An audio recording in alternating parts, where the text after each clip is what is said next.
रिया भक्ति पवित्र कहानियां।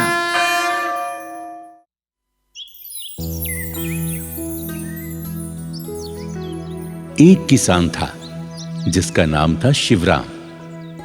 पत्नी का नाम था गंगा देवी। शिवराम के खेत बंजर पड़े थे। घर में खेती करने वाला उसके सिवा और कोई नहीं था।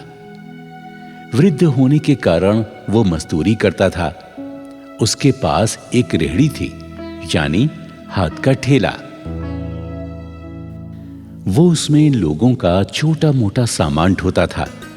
उससे जो भी पैसे कमाता उसी से गुजारा करता। उसकी पत्नी गंगा देवी धार्मिक प्रवृत्ति की औरत थी। जब वो रोटी बनाती तो 2 रोटी शिव पार्वती के नाम से निकालती, 2 रोटी लक्ष्मी जी और विष्णु जी के नाम की निकालती और 1 रोटी ब्रह्मा जी के नाम की निकालकर गौ माता को खिलाती थी। तभी वो खुद खाती और अपने पति शिवराम को भी देती थी। एक बार शिवराम ने देखा कि उसकी पत्नी देवताओं के नाम की रोटियां निकालकर गाय को खिलाती है। तब वो अपनी पत्नी से बोला, अरे भाग्यवान, मैं बड़ी मुश्किलों से मजदूरी करके घर का इंतजाम करता हूँ और तू आधे आटे की रोटियां तो देवी देवताओं के नाम से निकाल देती है, उनको भोग लगाती है। आधे आटे की रोटियों से हम दोनों पेट भरते हैं, ऊपर से तेरा ये दान मुझे बहुत तकलीफ देता है।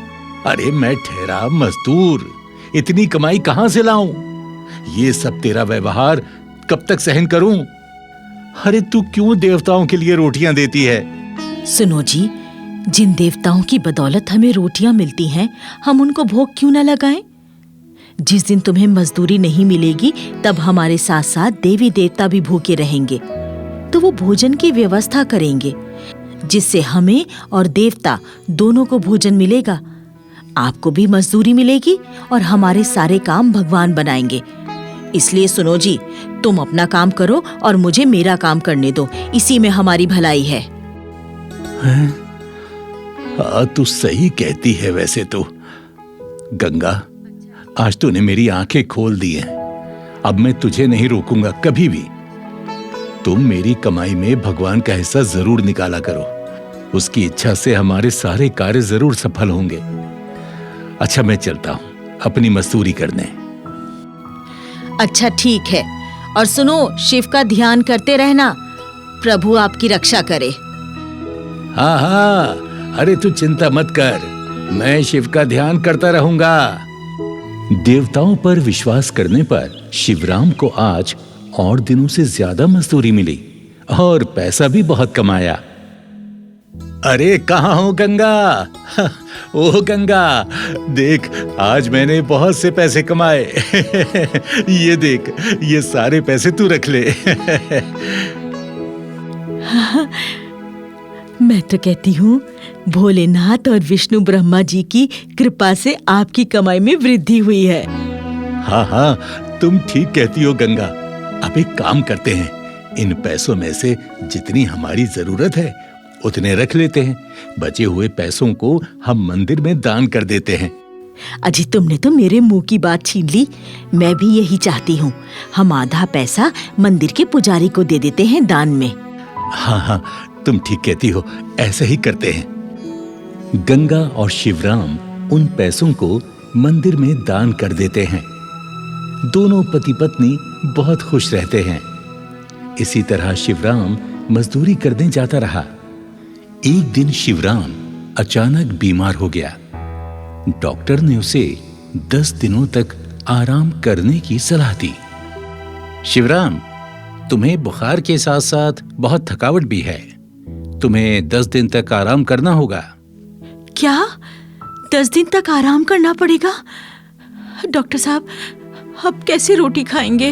भगवानों को कैसे भोग लगाएंगे? अब हमारा घर का गुजारा कैसे चलेगा? हे भोलेनाथ, रक्षा करो। इधर अपने भक्त शिव और गंगा देवी के दुख को देखकर शिव, विष्णु और ब्रह्मा जी आपस में विचार करते हैं और कहते हैं, सुनो विष्णु, हरि और ब्रह्मदेव जी, हमारा भक्त शिवराम और गंगा बहुत संकट में हैं। हमें उनकी रक्षा करनी चाहिए। हे महादेव, आज्ञा दें, हमें क्या करना चाहिए? मैं स्वयं किसान बनकर शिवराम के खेत में हल चलाऊंगा। विष्णु देव, तुम इंद्र को आदेश देकर खेतों में बारिश करा दो और ब्रह्मदेव अन्नपूर्णा देवी से खेतों में अन्न की व्यवस्था कराएं। इससे शिवराम के खेतों में अच्छी फसल होगी। इस प्रकार तीनों देवताओं ने अपनी लीलाओं से चमत्कार दिखाया। बंजर खेतों में फसल लहराने लगी। इधर शिवराम की ज्यादा तबीयत खराब होने से गंगा दुखी होकर भोलेनाथ से प्रार्थना करते करते शिवराम के चरणों में सो जाती है। तभी भोलेनाथ उसके सपनों में आए और कहने लगे, देवी, आंखें खोलो और अपने खेतों पर जाकर देखो। अन्न से भरे तुम्हारे खेत लहरा रहे हैं। तुम्हारे पति को अब मजदूरी करनी नहीं पड़ेगी और साथ ही तुम्हें शीघ्र ही संतान का सुख प्राप्त होगा। इतना कहकर शिव अंतर्ध्यान हो गए। गंगा देवी ने तुरंत आंखें खोली तो देखा वहां कोई नहीं था। उसने अपने पति से कहा,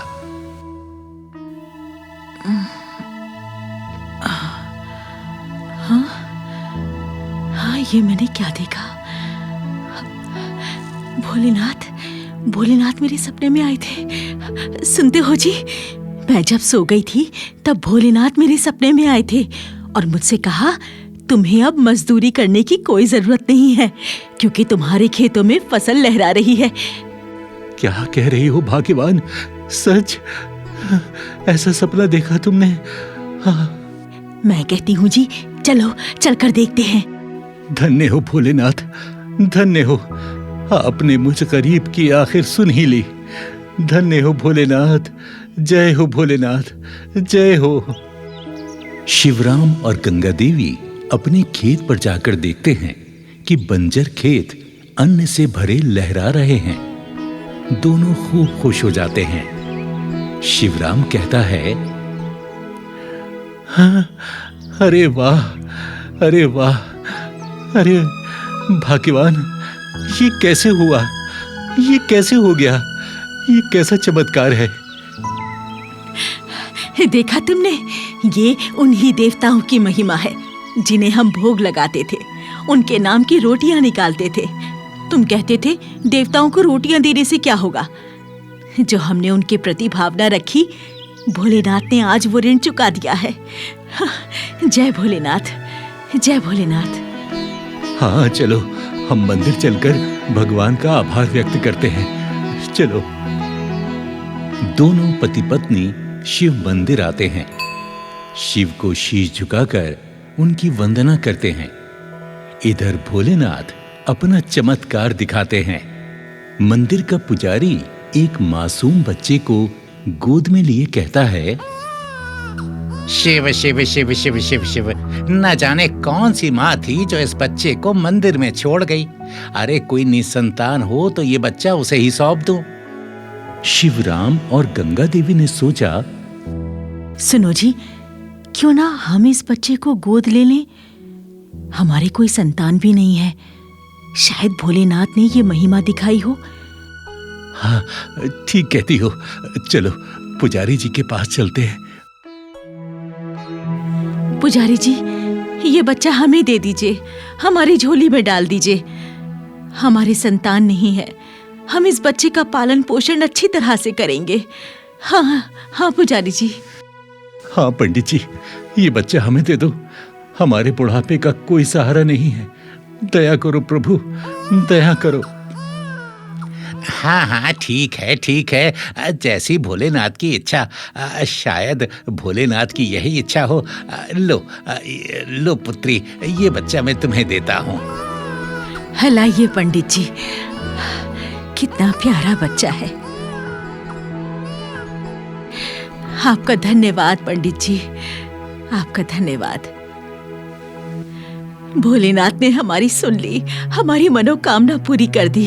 जय भोलेनाथ, जय बाबा। पुजारी ने गंगा देवी को वो बच्चा दे दिया। गंगा देवी और शिवराम खुशी खुशी बच्चे को लेकर अपने घर आ गए। इस प्रकार दोनों पति पत्नी भोलेनाथ, विष्णु और ब्रह्मा जी के गुणगान करने लगे और सुखी से जीवन व्यतीत करने लगे। इस कहानी से हमें यही प्रेरणा मिलती है कि जो भगवान का ध्यान करते हैं उनका ध्यान भगवान स्वयं रखते हैं। शिव भक्ति मनुष्य को शक्ति देती है, दुख और संकट से मुक्ति भी प्रदान करती है। जय भोलेनाथ, जय भोले शंकर। जय भोलेनाथ, जय भोले शंकर।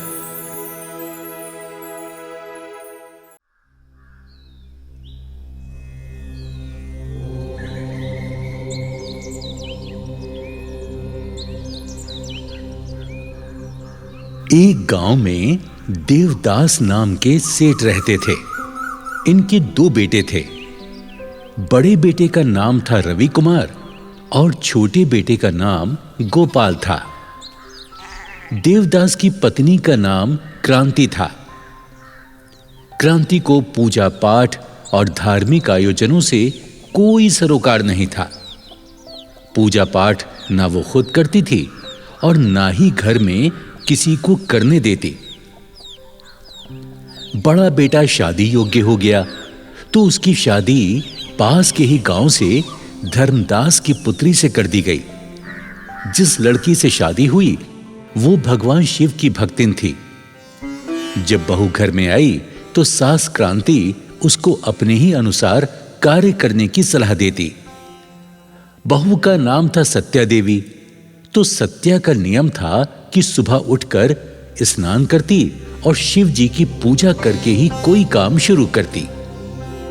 एक दिन सत्या देवी यानी बहू शिव मंदिर जाने को तैयार हुई तो सासू ने पूछा, ए बहू, ये सुबह सुबह कहाँ जा रही हो? माँ जी, मैं शिव मंदिर जा रही हूँ। क्या तू शिव की पूजा करती है? हाँ माँ जी, मैं शिव जी को जल चढ़ाकर ही कोई कार्य करती हूँ। मैं बचपन से ही शिव जी की पूजा भक्ति करती हूँ। मेरा ये नियम मेरे मायके से ही है। अरे वो तेरा मायका है, ये तेरा ससुराल है। यहाँ वो ही होगा जो मैं चाहूंगी। कोई जरूरत नहीं है मंदिर जाने की। हमारे यहाँ कोई पूजा पाठ और किसी देवता पर विश्वास नहीं करते।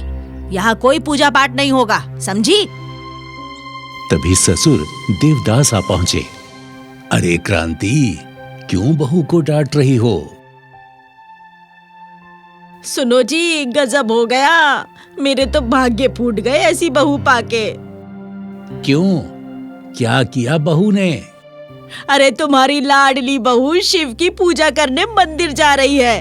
रोको इसे, हमें पूजा पाठ पर भरोसा नहीं है। अरे भाग्यवान, अरे तुझे पूजा पाठ पर भरोसा नहीं है तो बहू को तो जाने दे।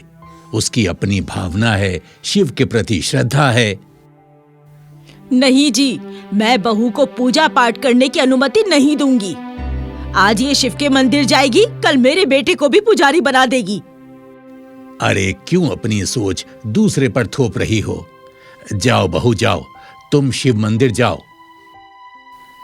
ससुर के कहने पर सत्या देवी शिव मंदिर चली जाती है। शिव को जल फूल चढ़ाकर, हाथ जोड़कर शिव को अपनी व्यथा सुनाती है। हे शिव शंभु भोलेनाथ, मेरी सास को सद्बुद्धि दो। वो मुझे आपकी पूजा करने से रोकती है। आप तो अच्छी तरह जानते हो, मैं आपकी पूजा किए बिना कोई कार्य नहीं करती हूँ। हे शंभु, मेरी रक्षा करो। जय हो शिव शंकर भोलेनाथ, जय हो शिव शंकर भोलेनाथ। जब बहू मंदिर से घर लौट कर आई तो देखती है कि उसकी सास छाती पीट पीट कर रुदन कर रही थी। हाय हाय, इस बहू ने मेरे घर का सत्यानाश कर दिया। मेरा बेटा भी मेरी बात नहीं मानता। अरे वो तो बहू के कहने पर ही चलता है। हाय हाय, अब मैं क्या करूं? माँ जी, मैं शिव जी की पूजा अर्चना ही तो करती हूँ, इसमें बुरा ही क्या है?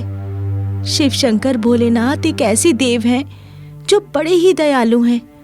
अपने भक्तों के घर में सदा आनंद ही आनंद करते हैं। चल चुप रह, मुझे ज्ञान मत दे। वो जोगी औघड़ मेरे घर में क्या आनंद करेगा जो खुद शमशानी है, तन पे भभूति लगाए रहता है। माँ जी, अगर आप शिव की आराधना नहीं करना चाहती हैं तो मत करें, पर मेरे प्रभु शिव का अपमान न करें। उनका अपमान न करें माँ जी। अरे ओ कुलच्छनी, ये ड्रामा करने की जरूरत नहीं है। अगर मेरी बात ना मानी तूने तो तुझे तेरे घर पहुंचा दूंगी। दूसरे दिन बहू सत्या देवी रोज की तरह सुबह स्नान करके शिव मंदिर जाने की तैयारी करने लगी। तभी उसकी सास चिल्लाने लगी, अरे ओ, कहाँ चली? आज तू मंदिर नहीं जाएगी। सबसे पहले नाश्ता तैयार कर। मेरा बेटा काम करने क्या भूखा जाएगा? सुनो जी, मेरा नियम मत तोड़ो, मुझे मंदिर जाने दो। मेरे शिव भोले मेरी बाट निहार रहे होंगे। अच्छा, तेरा भोला तेरी बाट देख रहा होगा और तेरा पति परमेश्वर भूखा जाएगा। अरे भाग्यवान, मैंने कितनी बार कह दिया, बहू को पूजा पाठ के लिए मत रोको, उसे जाने दो। जा बहू, तू पूजा करने, देर मत कर। बहू मंदिर चली जाती है। उधर सास अपने बेटे को भड़काने लगती है। देख बेटा, ये बहू ऐसे नहीं मानेगी। इसे इसके पीहर छोड़ा। माँ, अभी एक बार इसे और मौका दो। अगर अब की बार हमारी बात नहीं मानेगी तो फिर मैं वैसे ही करूंगा जैसा तुम कहोगी। बहू मंदिर से वापस आकर अपने घर का काम निपटाने लगी। वो सोच रही थी, कल शिवरात्रि है, मुझे व्रत की तैयारी करनी है। हे शंभू, मुझे शक्ति देना, मैं हर साल की तरह इस साल भी आपका व्रत पूरा कर सकूं। अगले दिन सत्यवती ने महाशिवरात्रि का व्रत रखा और पूजा की थाली में बेल, धतूरा, दूध, फल और जल का लोटा भरकर थाली में सजाए जब वो शिवजी को पूजने मंदिर जाने लगी, तभी उसकी सास ने उससे पूछा, कहाँ जा रही है ये थाली सजाकर? माँ जी, आज महाशिवरात्रि है, मैं भोलेनाथ को बेल, फूल, धतूरा, दूध, जल चढ़ाने जा रही हूँ। सास क्रोधित होकर बोली, खबरदार जो उस औघड़ योगी को पूजा तूने, या तो इस घर में तू ही रहेगी या मैं। चल थाली अंदर रख और खबरदार जो घर से बाहर पैर निकाला तो। सासू माँ, आज महाशिवरात्रि का पावन पर्व है। आज के दिन भोलेनाथ अपने भक्तों की मनोकामना पूर्ण करते हैं। मैं भी भोलेनाथ से अपने पति देव के लिए नौकरी और संतान का वर मांगूंगी। शिवजी अवश्य ही आज के दिन मनोकामना पूर्ण करेंगे। आज मुझे मंदिर जाने से ना रोकिए माँ जी। मैंने बड़ी श्रद्धा से भोलेनाथ का व्रत रखा है। अगर मैं शिवजी की पूजा नहीं कर पाई तो मैं अपने को कभी क्षमा नहीं कर पाऊंगी। सासू माँ, मैं आपके आगे हाथ जोड़ती हूँ, मुझे जाने दो। बहू की विनती का सास पर कोई असर नहीं हुआ और वो अपनी जिद पर अड़ गई।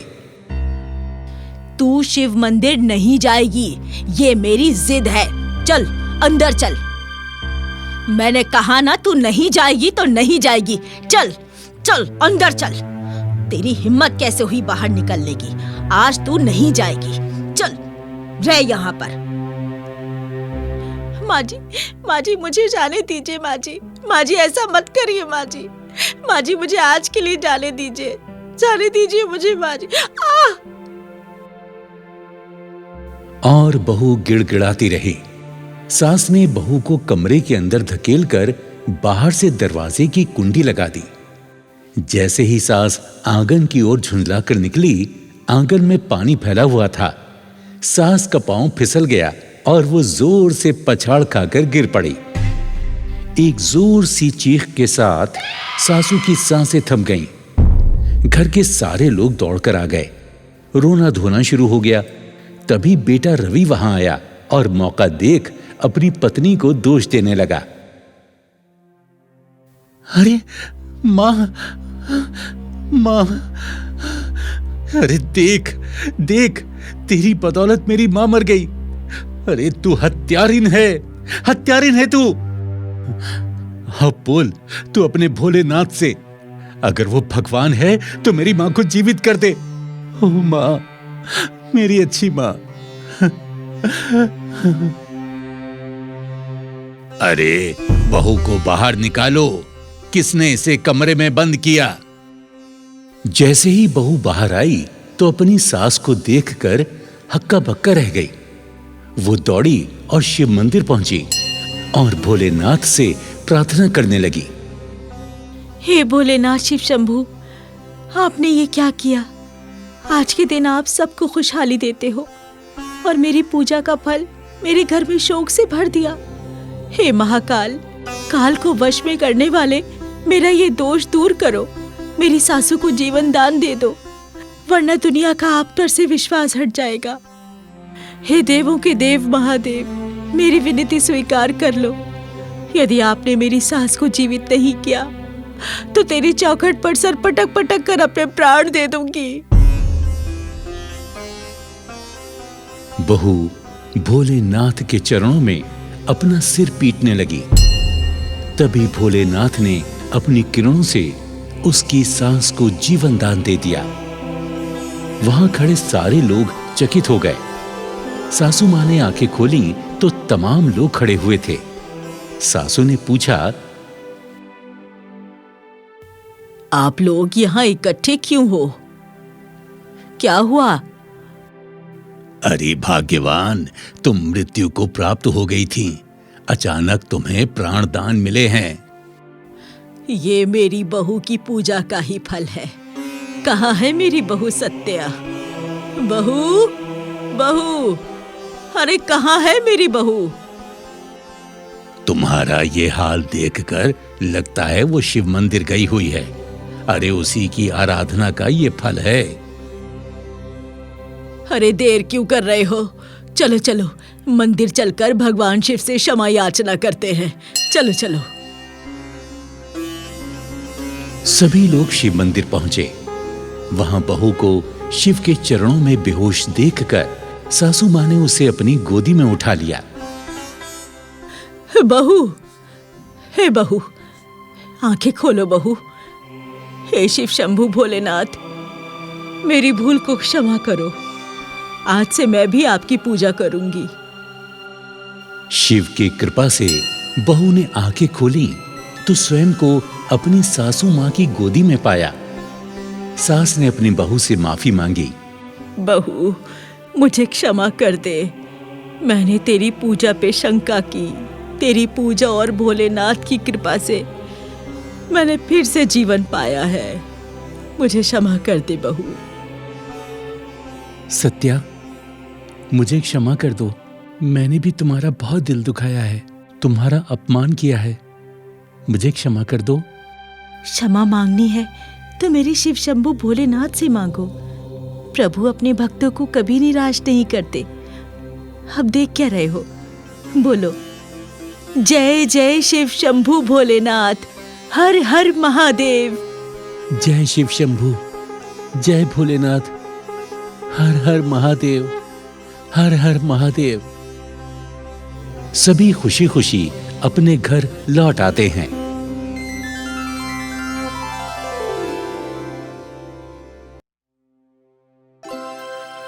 एक शहर में एक गरीब मजदूर बुढ़ा और बुढ़िया रहा करते थे।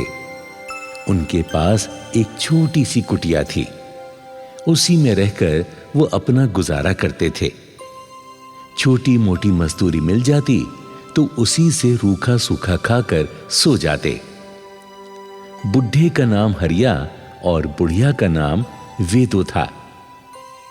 एक समय ऐसा आया जब उनके पास कोई काम धंधा नहीं बचा। उन्होंने सोचा, इतने दिन हो गए, कोई मजदूरी नहीं मिली। अब क्या करें, कहां जाएं? कैसे घर का गुजारा हो?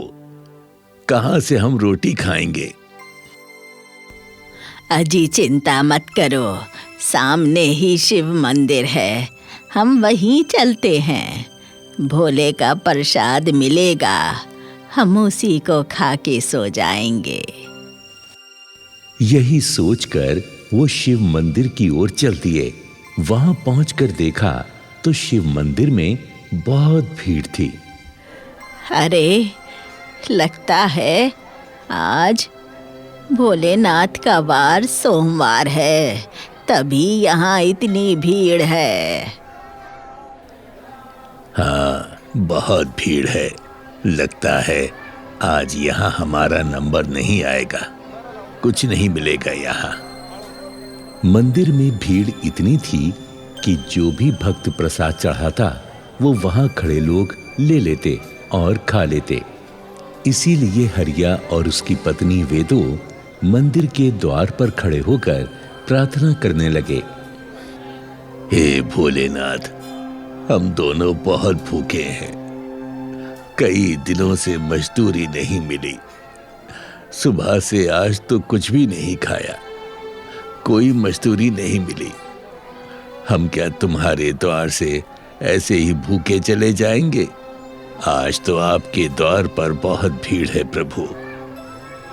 कोई हम तक नहीं आ रहा, किसी को हमारा ध्यान नहीं। हम क्या करें प्रभु, क्या करें? दोनों बुढ़े बुढ़िया प्रार्थना कर ही रहे थे कि तभी एक भक्त थाली में पकवान सजाकर लाया। उसने भोलेनाथ को भोग लगाया और जब वो मंदिर से बाहर आया तो उसकी नजर वहां खड़े उन दोनों बुढ़े बुढ़िया पर पड़ी। वो सोचने लगा, अरे, ये दोनों बुढ़े बुढ़िया मैं देख रहा हूँ काफी देर से खामोश खड़े हैं। लगता है इनको भोजन नहीं मिला। चलो, इन्हीं को भोजन दे देता हूँ। शायद भोले पार्वती इन्हीं के रूप में हो। और उस भक्त ने वो भोजन उन दोनों बुढ़े बुढ़ियों को दे दिया। भोजन पाकर दोनों बड़े खुश हुए। धन्यवाद, धन्यवाद।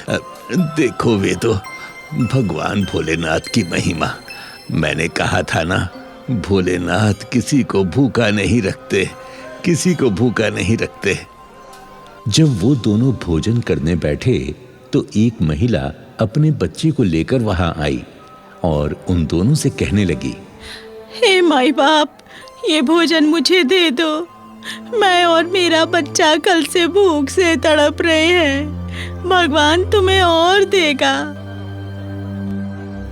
हरिया ने अपना सारा खाना उस महिला को दे दिया। रात अधिक होने से मंदिर बंद हो रहा था। वो दोनों भूखे ही घर आ गए। जब वो घर आए तो भोलेनाथ ने चमत्कार दिखाया। भोलेनाथ ने अपने गणों को आदेश दिया, जाओ उस हरिया और वेदू को ये भोजन देकर आओ। भोलेनाथ के दो गण हरिया के पास आए और साधु के भेष में दरवाजे पर आकर आवाज लगाई, माई, ओ माई, ये भोजन आप ले लो। हमारे पास अधिक भोजन है, हम इतना भोजन नहीं कर पाएंगे। माई, ए माई। खाना घर बैठे ही आ गया। लगता है ये कृपा भोलेनाथ की है। मैं जाता हूँ। लाओ साधु महाराज, हम कैसे तुम्हारा आभार व्यक्त करें। हाँ, बहुत बहुत धन्यवाद, बहुत धन्यवाद। वाह, बहुत ही स्वादिष्ट भोजन है ना वेदो? हाँ जी, इतना अच्छा भोजन हमने कभी नहीं खाया। हाँ, काश भोलेनाथ का मंदिर हमारे घर भी होता, तो हम उनकी पूजा सेवा नियम से करते। भोजन करके वो दोनों बुढ़े बुढ़िया सो जाते हैं। लेकिन बुढ़े बुढ़िया की ये बातें भोलेनाथ और पार्वती जी सुन लेते हैं। तभी माता पार्वती शिव से कहती हैं, देखा स्वामी, ये बूढ़े बुढ़िया कितने गरीब हैं, मगर धैर्य के साथ रहते हैं और आपसे कितना प्रेम करते हैं। हे स्वामी, क्या इन दोनों के लिए आपने कुछ सोचा है? गौरा, मैं अपने भक्तों को कभी नहीं भूलता, चाहे वो गरीब हो या अमीर हो। तो फिर क्या सोचा है आपने इनके लिए? मैंने ये निर्णय लिया है कि मैं स्वयं इनके आंगन में निवास करूंगा।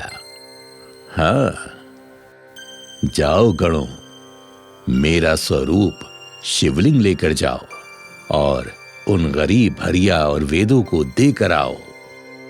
जो आज्ञा स्वामी।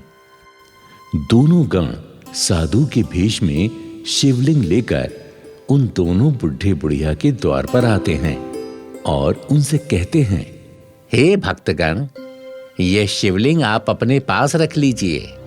हम दो लोग चारों धाम की यात्रा पर जा रहे हैं। हम लौटकर इसे ले लेंगे और यदि नहीं आ पाए तो आप इन्हें यहीं पर स्थापित करें। भोलेनाथ आप दोनों पर कृपा बनाए रखेंगे। इतना कहकर वो दोनों साधु अदृश्य हो जाते हैं। शिवलिंग को पाकर दोनों बुढ़े बुढ़िया बहुत खुश होते हैं और सोचते हैं, वेदो, हम प्रभु के शिवलिंग को यहीं स्थापित करते हैं। जब तक वो साधु नहीं आते, हम नित्य नियम से शिवलिंग की पूजा करेंगे। हाँ जी, चलो इसे एक चबूतरे पर स्थापित करें। इस प्रकार बुढ़े बुढ़िया ने अपने हाथों से एक चबूतरा बनाया और उस पर शिवलिंग को स्थापित कर दिया। नित्य नियम से वो दोनों भोलेनाथ पर जल, बेल और फूल चढ़ाकर उनको नमन करते रहे। एक समय घने बादल आकाश पर छाने लगे। ऐसा लगता था कि भारी बारिश और आंधी तूफान आने वाला है। तब वेदों ने हरिया से कहा, सुनते हो जी, लगता है बारिश आने वाली है और हमारे भोलेनाथ पर कोई छाया नहीं है। कहीं मेरे भोले पानी में ना भीग जाएं। हाँ, तुम ठीक कहती हो। हम क्या करें? हाँ, ऐसा करते हैं। हम अपनी कुटिया पर जो छप्पड़ है ना, उसे भोलेनाथ के ऊपर डाल देते हैं। इससे हमारे भोलेनाथ बारिश और आंधी से बचे रहेंगे। मगर हम तो पानी में भीग जाएंगे। अरे भीग जाएं तो भीग जाएं, कोई बात नहीं। बस हमारे भोलेनाथ नहीं भीगने चाहिए। तुम देखना, हमारी रक्षा तो स्वयं भोलेनाथ करेंगे। ठीक है, अभी तो रात हो रही है। कल हम इस छप्पर को निकाल कर भोलेनाथ पर छाया कर देंगे। जब रात अधिक हुई तो वो दोनों सो गए। तभी भोलेनाथ माता पार्वती से कहते हैं, देखा तुमने गौरा, हमारे भक्त खुद कष्ट उठा सकते हैं पर अपने भगवान पर छाया करने को तैयार हो जाते हैं। आप ठीक कह रहे हैं, परंतु भोलेनाथ, आप तो जगत के भंडारी हैं। क्यों ना इनकी मदद की जाए? हाँ, हम ऐसा ही करेंगे। भोलेनाथ ने विश्वकर्मा जी को बुलाया और उनसे बोले, हे विश्वकर्मा जी, मेरे भक्त कच्चे झोपड़े में पड़े हैं। आप तुरंत उनके लिए एक भवन का निर्माण करें। जैसी प्रभु की इच्छा। शिव के आदेशानुसार विश्वकर्मा हरिया की कुटी पर पहुंचे। जहां हरिया और उसकी पत्नी दोनों गहरी नींद में सो रहे थे। विश्वकर्मा जी ने जहां जहां दृष्टि डाली, वहां वहां पक्का और सुंदर भवन का निर्माण हो गया। जहां शिवलिंग स्थापित था, वहां एक बहुत सुंदर मंदिर का भी निर्माण हो गया। चारों ओर हरे भरे उद्यान लग गए और पीने के शुद्ध जल का भी प्रबंध कर दिया गया। जब सुबह हरिया और उसकी पत्नी नींद से जागे तो अपने आप को एक आलीशान सुंदर भवन में पाया तो हैरत में पड़ गए। अरे वेदो, वेदो, ये हम क्या देख रहे हैं?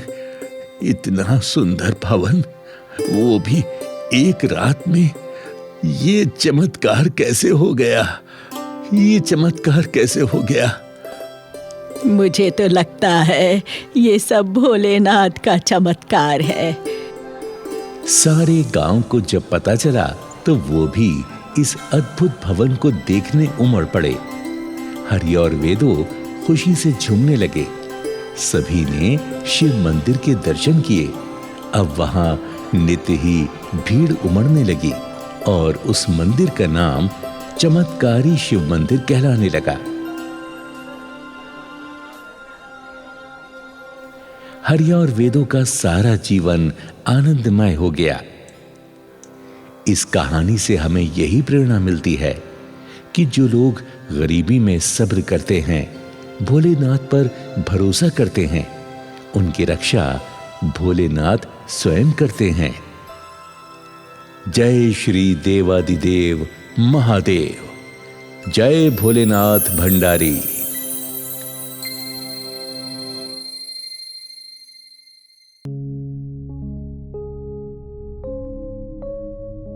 बिरजू बहुत ही कुशल ट्रक ड्राइवर था। वो पिछले कई सालों से एक ट्रांसपोर्ट कंपनी में ड्राइवर की नौकरी कर रहा था। बिरजू भोलेनाथ बाबा में बड़ी आस्था रखता था, इसलिए वो हर रोज भोले बाबा के मंदिर जाकर पूजा अर्चना करता और शिवलिंग पर जल चढ़ा कर आता। ये उसका सर्वप्रथम नित्य कर्म था। मेहनती होने के साथ साथ बिरजू बड़ा ही ईमानदार भी था। इसी वजह से बिरजू का कंपनी मालिक बिरजू पर बड़ा भरोसा करता था और लंबे टूर पर हमेशा बिरजू को ही गाड़ी लेकर भेजता था। बिरजू के परिवार में उसकी मां शकुंतला, पत्नी राधा और 2 बच्चे सोनू और मुन्नी थे। बिरजू अपने परिवार को खुश रखने के लिए हर संभव प्रयास किया करता था। वो अपनी मां की भी खूब सेवा किया करता और उसकी मां हमेशा उसे आशीर्वाद दिया करती। सदा सुखी रह बेटा, भगवान तुझे और तेरे परिवार को कभी दुखी ना होने दे। माँ, भोलेनाथ की कृपा और तुम्हारा आशीर्वाद मुझ पर हमेशा बना रहे, तो मुझे और क्या चाहिए माँ? महीने के अंत में बिरजू का मालिक बिरजू को उसकी तनख्वाह देकर कहता है, ये ले बिरजू, अपनी तनख्वाह गिन ले, पूरे 12,000 हैं। गिनना क्या है सेठ जी, आपने गिनकर पूरे ही तो दिए होंगे। तभी वहां पर पारो आ जाती है। पारो सेठ के दूसरे ड्राइवर मुकेश की पत्नी थी। मुकेश कुछ दिनों से बीमार चल रहा था, इसलिए पारो सेठ से कुछ मदद मांगने आई थी। पारो सेठ से कहती है, अब सेठ जी, मुझे मुकेश की दवाइयाँ लानी है। 5,000 रुपए अगर आप दे देंगे तो आपकी बड़ी मेहरबानी होगी सेठ जी। पारो, मैं तुझे काफी रुपए पहले ही मदद के नाम पर दे चुका हूँ। आजकल मेरी ट्रांसपोर्ट कंपनी को कुछ खास कमाई भी नहीं हो पा रही है। बेहतर होगा तू कहीं और से रुपयों का इंतजाम कर ले, मैं तुझे और पैसे नहीं दे पाऊंगा। सेठ का जवाब सुनकर पारो उदास हो जाती है। उसकी आंखों से लाचारी के आंसू बहने लगते हैं। बिरजू, जो कि वहीं खड़ा हुआ सब देख रहा था, पारो को 5,000 रुपए देते हुए कहता है, पारो बहन, ये लो पैसे, जाकर मुकेश भाई की दवाइयाँ खरीद लो। बिरजू भैया, मैं तुम्हारा ये उपकार कभी नहीं भूलूंगी और मैं कुछ भी करके जल्दी ही तुम्हारे पैसे वापस लौटा दूंगी। नहीं नहीं पारो बहन, ये सब बाद में कर लेना, पहले तुम जाकर दवाइयाँ ले लो। हाँ। पारो वहां से चली जाती है। बिरजू अपने घर आता है और राधा को 7,000 रुपए देकर कहता है, ये लो राधा, मेरी तनख्वाह मिल गई है। अरे ये तो सिर्फ 7,000 है, बाकी के और पैसे कहाँ गए? बिरजू 5,000 रुपए पारो को देने वाली बात राधा को बता देता है तो राधा कहती है, 12,000 में तो हमारे घर का गुजारा ही ठीक से ना होवे है। 5,000 तुम दान खाते में दे आए, अब इस महीने का खर्चा कैसे पूरा होगा? अरे अरे राधा, इतनी परेशान क्यों हो रही हो? अरे उस बेचारी को हमसे ज्यादा पैसों की जरूरत थी ना। मेरे प्रभु भोले भंडारी सब देख रहे हैं, अब वो हमें कोई परेशानी नहीं आने देंगे। हाँ। पता नहीं भोले शंकर कब हमारे दिन बदलेंगे, कब हमारे पास इतने पैसे आएंगे कि हमें किसी चीज की कमी ही ना रहे। राधा, तू चिंता क्यों करती है? भोलेनाथ की कृपा से जिस दिन मेरा अपना ट्रक हो जाएगा ना, उस दिन हमें भी किसी चीज की कोई कमी नहीं रहेगी। हाँ। फिर कुछ दिन गुजर जाते हैं और सावन का महीना शुरू हो जाता है। शिव भक्त श्रद्धालु भोले बाबा की कांवड़ लाने के लिए हरिद्वार की ओर जाने लगते हैं। बिरजू भी हर साल भोले बाबा की कांवड़ लाया करता था, इसलिए वो भी हरिद्वार जाने की तैयारी कर रहा होता है। लेकिन तभी उसके मालिक का फोन आ जाता है। हाँ भाई बिरजू, एक इमरजेंसी आ गई है, तुझे आज ही ट्रक लोड करवा कर महाराष्ट्र जाना है, जल्दी से तू तैयार होकर आ जा। अपने मालिक का फोन सुनकर बिरजू का मन कुछ उदास हो जाता है। राधा उससे पूछती है, क्या हुआ जी, तुम फोन सुनकर इतने उदास क्यों हो गए?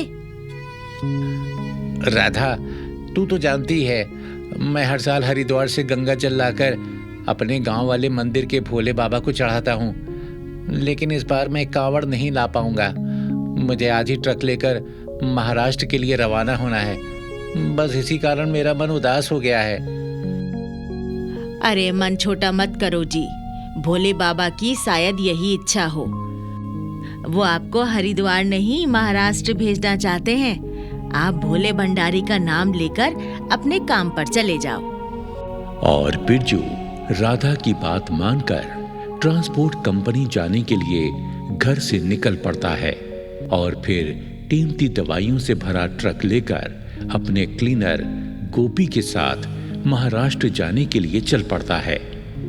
7-8 घंटों का सफर करने के बाद बिरजू ट्रक को हाईवे के एक ढाबे पर रोकता है और गोपी से कहता है, हाँ भाई गोपी, भाई मुझे तो बड़े जोर की भूख लगी है, इस ढाबे पर खाना खाते हैं फिर आगे बढ़ चलेंगे। ठीक है उस्ताद जी, ठीक है। दोनों ढाबे पर बैठ जाते हैं और खाना खाते हैं। फिर बिरजू ढाबे वाले का बिल चुकाता है। उसके बाद दोनों उस्ताद चेले ट्रक में सवार होकर चल पड़ते हैं। चलते चलते रात हो जाती है। अब ट्रक चंबल की घाटी से गुजर रहा था कि अचानक बिरजू की किडनी में बहुत तेज दर्द होने लगता है और बिरजू दर्द से छटपटाने लगता है। हाँ, अरे मर गया रे, अरे मेरी किडनी में बहुत तेज दर्द हो रहा है। गोपी, गोपी। उस्ताद, लगता है आपको पथरी का दर्द हो रहा है। हाँ, ऐसा ही लगता है, पिछले साल भी मेरी किडनी में ऐसा ही दर्द हुआ था। मैं क्या करूं गोपी, मेरी तो जान निकली जा रही है, मैं अब ट्रक नहीं चला पाऊंगा। अरे उस्ताद जी, आप ट्रक को साइड में लगाकर खड़ा कर दो, फिर देखेंगे हम क्या कर सकते हैं। बिरजू सड़क की एक साइड में ट्रक को रोककर खड़ा कर देता है और ड्राइविंग सीट से उठकर पिछली सीट पर लेट जाता है। बिरजू का दर्द लगातार बढ़ता ही जा रहा था। बिरजू बिन पानी की मछली की तरह तड़प रहा था। गोपी की कुछ समझ में नहीं आ रहा था कि वो किस तरह अपने उस्ताद की मदद करे, और गोपी को तो दूसरी चिंता भी सताने लगी थी। हे भगवान, हमारी रक्षा करना। ये चंबल तो डाकुओं का इलाका है, यहाँ पर रुके रहना खतरे से खाली नहीं है। कहीं डाकू आ गए तो हमें मारकर हमारा ट्रक ही लूट ले जाएंगे। बिरजू की पीड़ा असहनीय हो गई थी। वो अब शंकर जी से प्रार्थना करने लगा था। हे महादेव, हे भोले भंडारी, तुम्हारे भक्त पर बड़ी कठिन घड़ी आ पड़ी है। मुझ पर कृपा करो नीलकंठ, मेरी और मेरे ट्रक की रक्षा करो प्रभु। अगर मुझे कुछ हो गया तो मेरे परिवार का क्या होगा भगवान, मेरी रक्षा करो। तभी अचानक एक हृष्ट पुष्ट साधु महाराज ट्रक के पास आते हैं और पूछते हैं, अलख निरंजन, क्या समस्या है बच्चा? तूने अपने ट्रक को यहाँ क्यों खड़ा कर रखा है? ये बहुत ही खतरे का स्थान है बच्चा, यहाँ से तुरंत चला जा। बाबा जी, ट्रक के ड्राइवर को पथरी का दर्द हो रहा है, वो ट्रक नहीं चला पाएगा, और मुझे ट्रक चलाना आता नहीं, इसीलिए हम यहाँ रुके हुए हैं।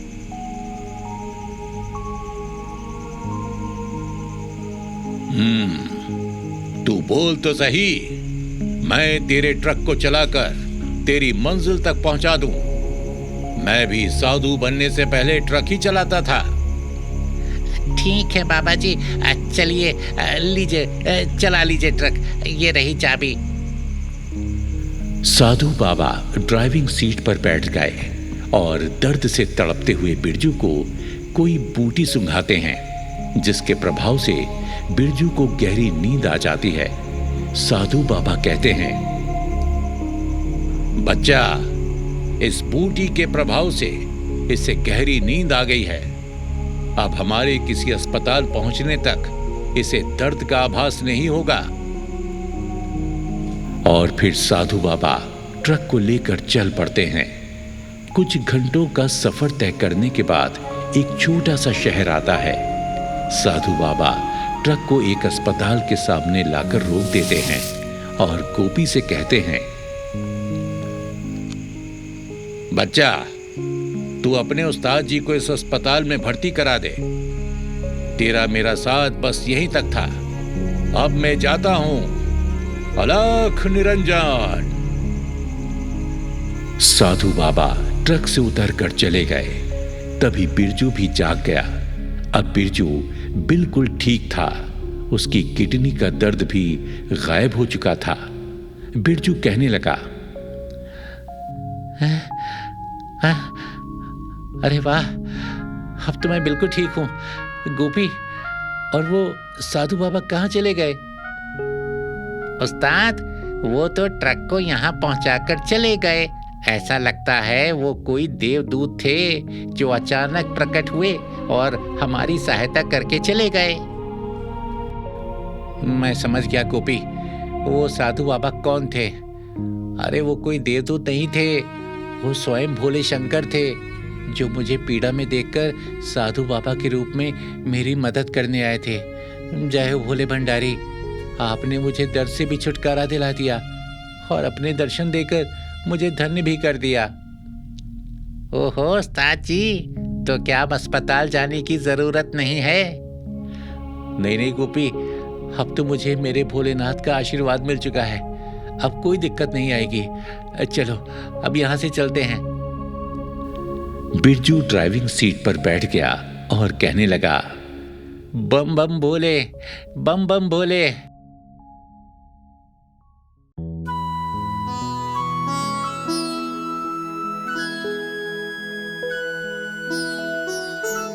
प्रयासपुर गांव में शिव जी का एक प्राचीन मंदिर था। इस मंदिर की देखभाल और सारा कार्यभार गांव के चौधरी सूरजभान किया करते थे। साधना सूरजभान की इकलौती बेटी थी। साधना पढ़ी लिखी और सुंदर थी।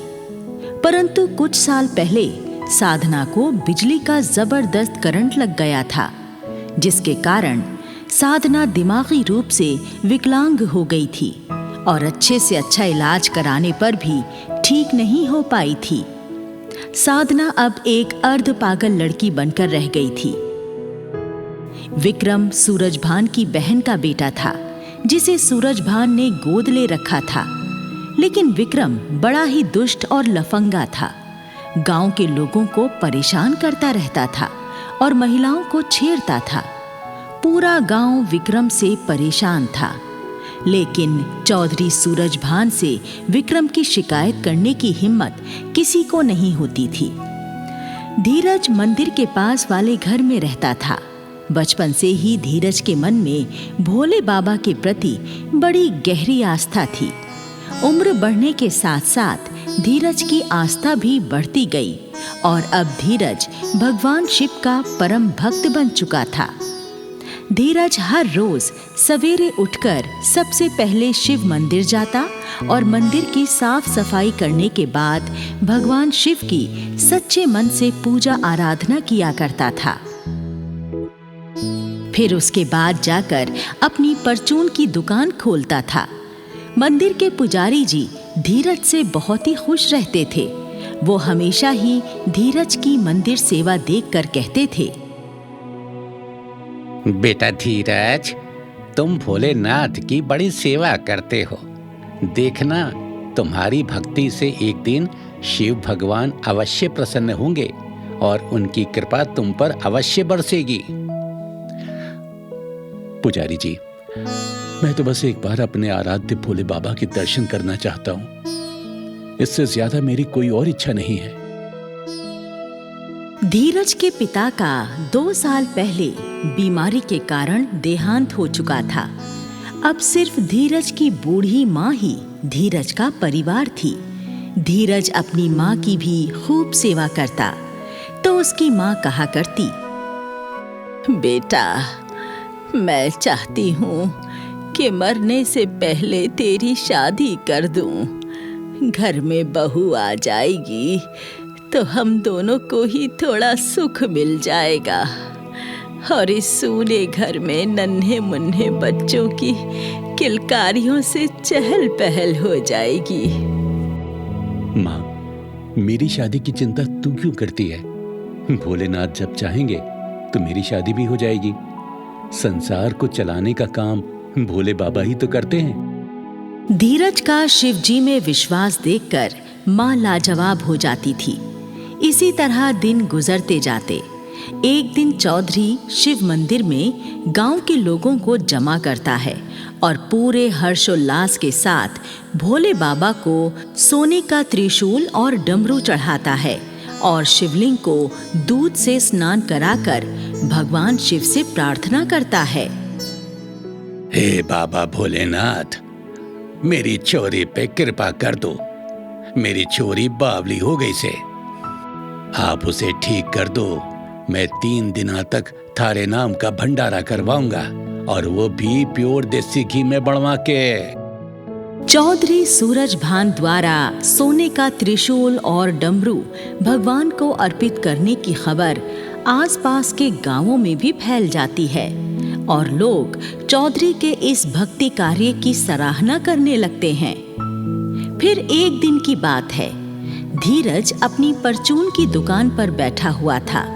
तभी दुकान पर गांव की एक लड़की पूनम सामान लेने आती है। धीरज भैया, कपड़े धोने वाली एक साबुन की टिकिया दे दो और पैसे खाते में लिख लेना। धीरज पूनम को साबुन देने लगता है। तभी वहां पर विक्रम आ जाता है और पूनम को छेड़ने लगता है। ए छोरी, तड़े बेरा नाके, मैं तेरे से प्यार करूं हूं और तू मणे घास भी ना घेरती हैं? घना नखरा है तेरे भीतर। या तो मेरा प्यार स्वीकार कर ले, ना तो तड़े उठा के ले जाऊं। अरे लफंगे, गांव की बहू बेटियों को तंग करते हुए तुझे शर्म नहीं आती? ए छोरी, चौधरी मेरा मामा सा, फिर मणे शर्म क्यों आवेगी हैं? अरे मेरा सामना करने की इस गांव में किसी की हिम्मत ना है। धीरज चुपचाप बैठा हुआ सारा नजारा देख रहा था। वो उठकर विक्रम के पास आता है और कहता है, विक्रम, तेरी बदतमीजी हद से ज्यादा बढ़ गई है। ताकत और रुतबे का इतना घमंड ठीक नहीं होता। तू अपनी लफंगाई से बाज आ जा, नहीं तो ठीक नहीं होगा। रे गरीब परचूनिए, मेरी गल्ला बकवाद करन की तेरी हिम्मत कैसे हो गई रे? तू मड़े जानना के 1 मिनट में खाल तार दूंगा तेरी। धीरज विक्रम को एक मुक्का मारता है और मुक्का लगते ही विक्रम धरती पर गिर पड़ता है। इतने में कुछ और लोग भी वहां इकट्ठा हो जाते हैं। लोग जब पूछने लगते हैं तो धीरज जवाब देता है, ये लफंगा पूनम को छेड़ रहा था। मैंने इसे थोड़ा सा सबक सिखा दिया है। रे तू घड़ा बदमाश बन रहा के, देख लूंगा तेने। हाँ।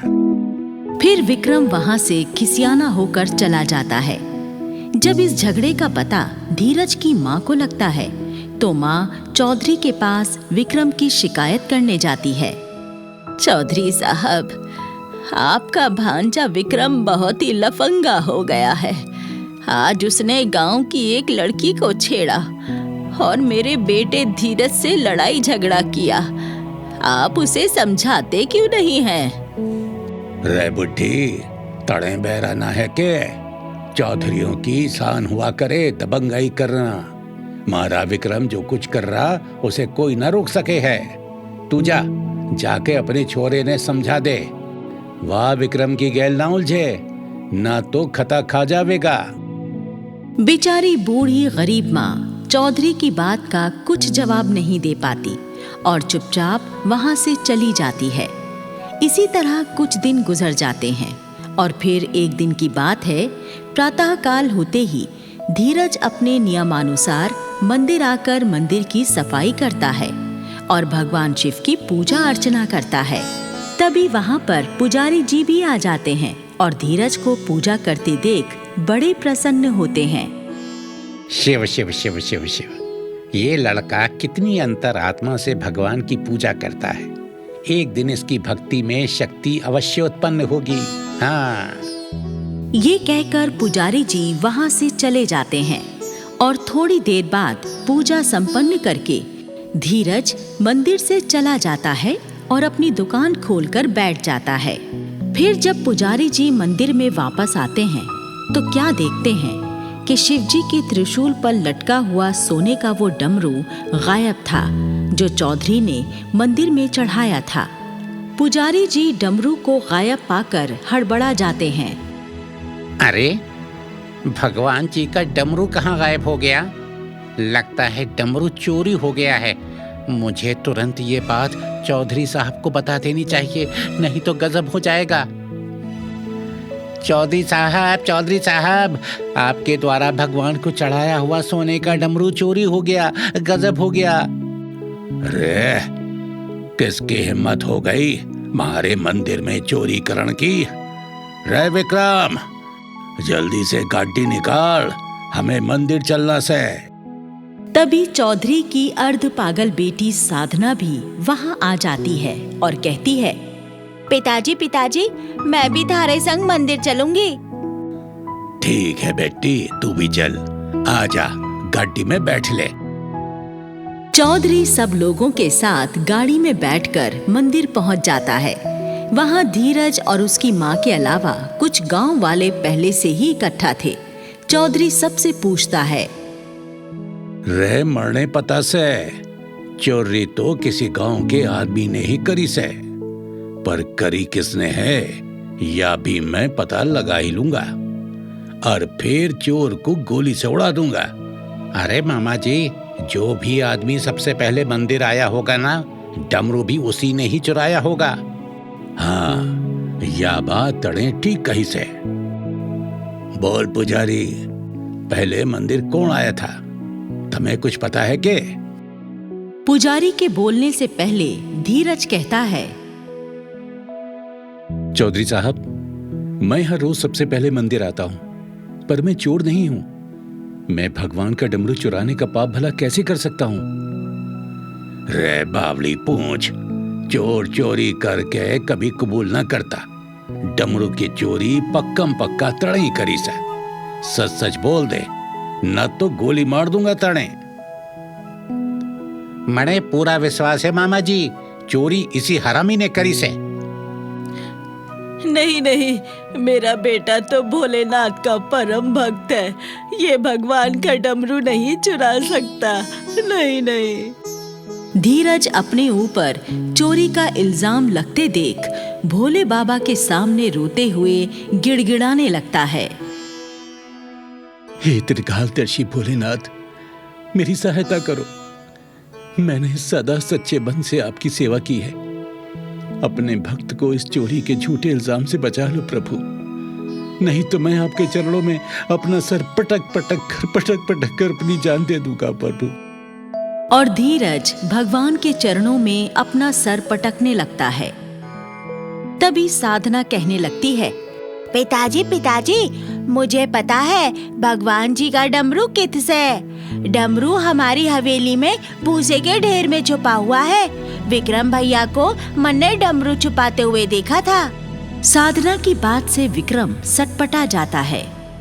रे विक्रम, यू साधना ठीक कह रही है क्या? विक्रम डर के मारे थर थर कांपने लगता है और सब सच सच बता देता है। मणे माफ कर दो मामा जी, मणे माफ कर दो मामा जी। मैंने धीरज से अपनी बेइज्जती का बदला लेने के लिए भगवान का डमरू चुराया था, ताकि पूरे गांव में इसकी बदनामी हो जावे। रे नालायक, तेरे जैसे चोर की हमारे गांव में कोई जगह ना से। जा, निकल जा इस गांव से। विक्रम अपना सा मुंह लेकर चला जाता है। रे धीरज, तेरी भक्ति ने तो चमत्कार कर दिया। 1 मिनट में ही चोर को पकड़वा दिया।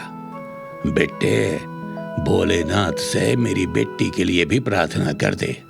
ये पता तेरी प्रार्थना सुन के भोलेनाथ मेरी चोरी पे भी कृपा कर दे। अरे यूं पहले की तरह ठीक हो जावे बस। साधना का हाथ पकड़कर धीरज भोलेनाथ के सामने हाथ जुड़वाकर बिठा देता है और खुद मन ही मन साधना के ठीक हो जाने की भोलेनाथ से प्रार्थना करता है। साधना पर भी भोलेनाथ की कृपा हो जाती है और साधना बिल्कुल ठीक हो जाती है। हाँ, पिताजी पिताजी, मैं ठीक हो गई पिताजी। अरे वाह, मेरी बेटी ठीक हो गई। जय हो भोले भंडारी की। हर हर महादेव, हर हर महादेव। आपने मेरे ऊपर घनी कृपा कर दी भगवान, मैं तो आज धन्य हो गया। चौधरी साहब, भगवान अपने हर भक्त की विनती सुनते हैं। बस विनती करने वाले का मन सच्चा होना चाहिए। चौधरी धीरज से बहुत ज्यादा खुश हो जाता है और अपनी बेटी साधना की शादी धीरज से करवा देता है। धीरज को अपना वारिस बना लेता है और धीरज हंसी खुशी जीवन गुजारने लगता है।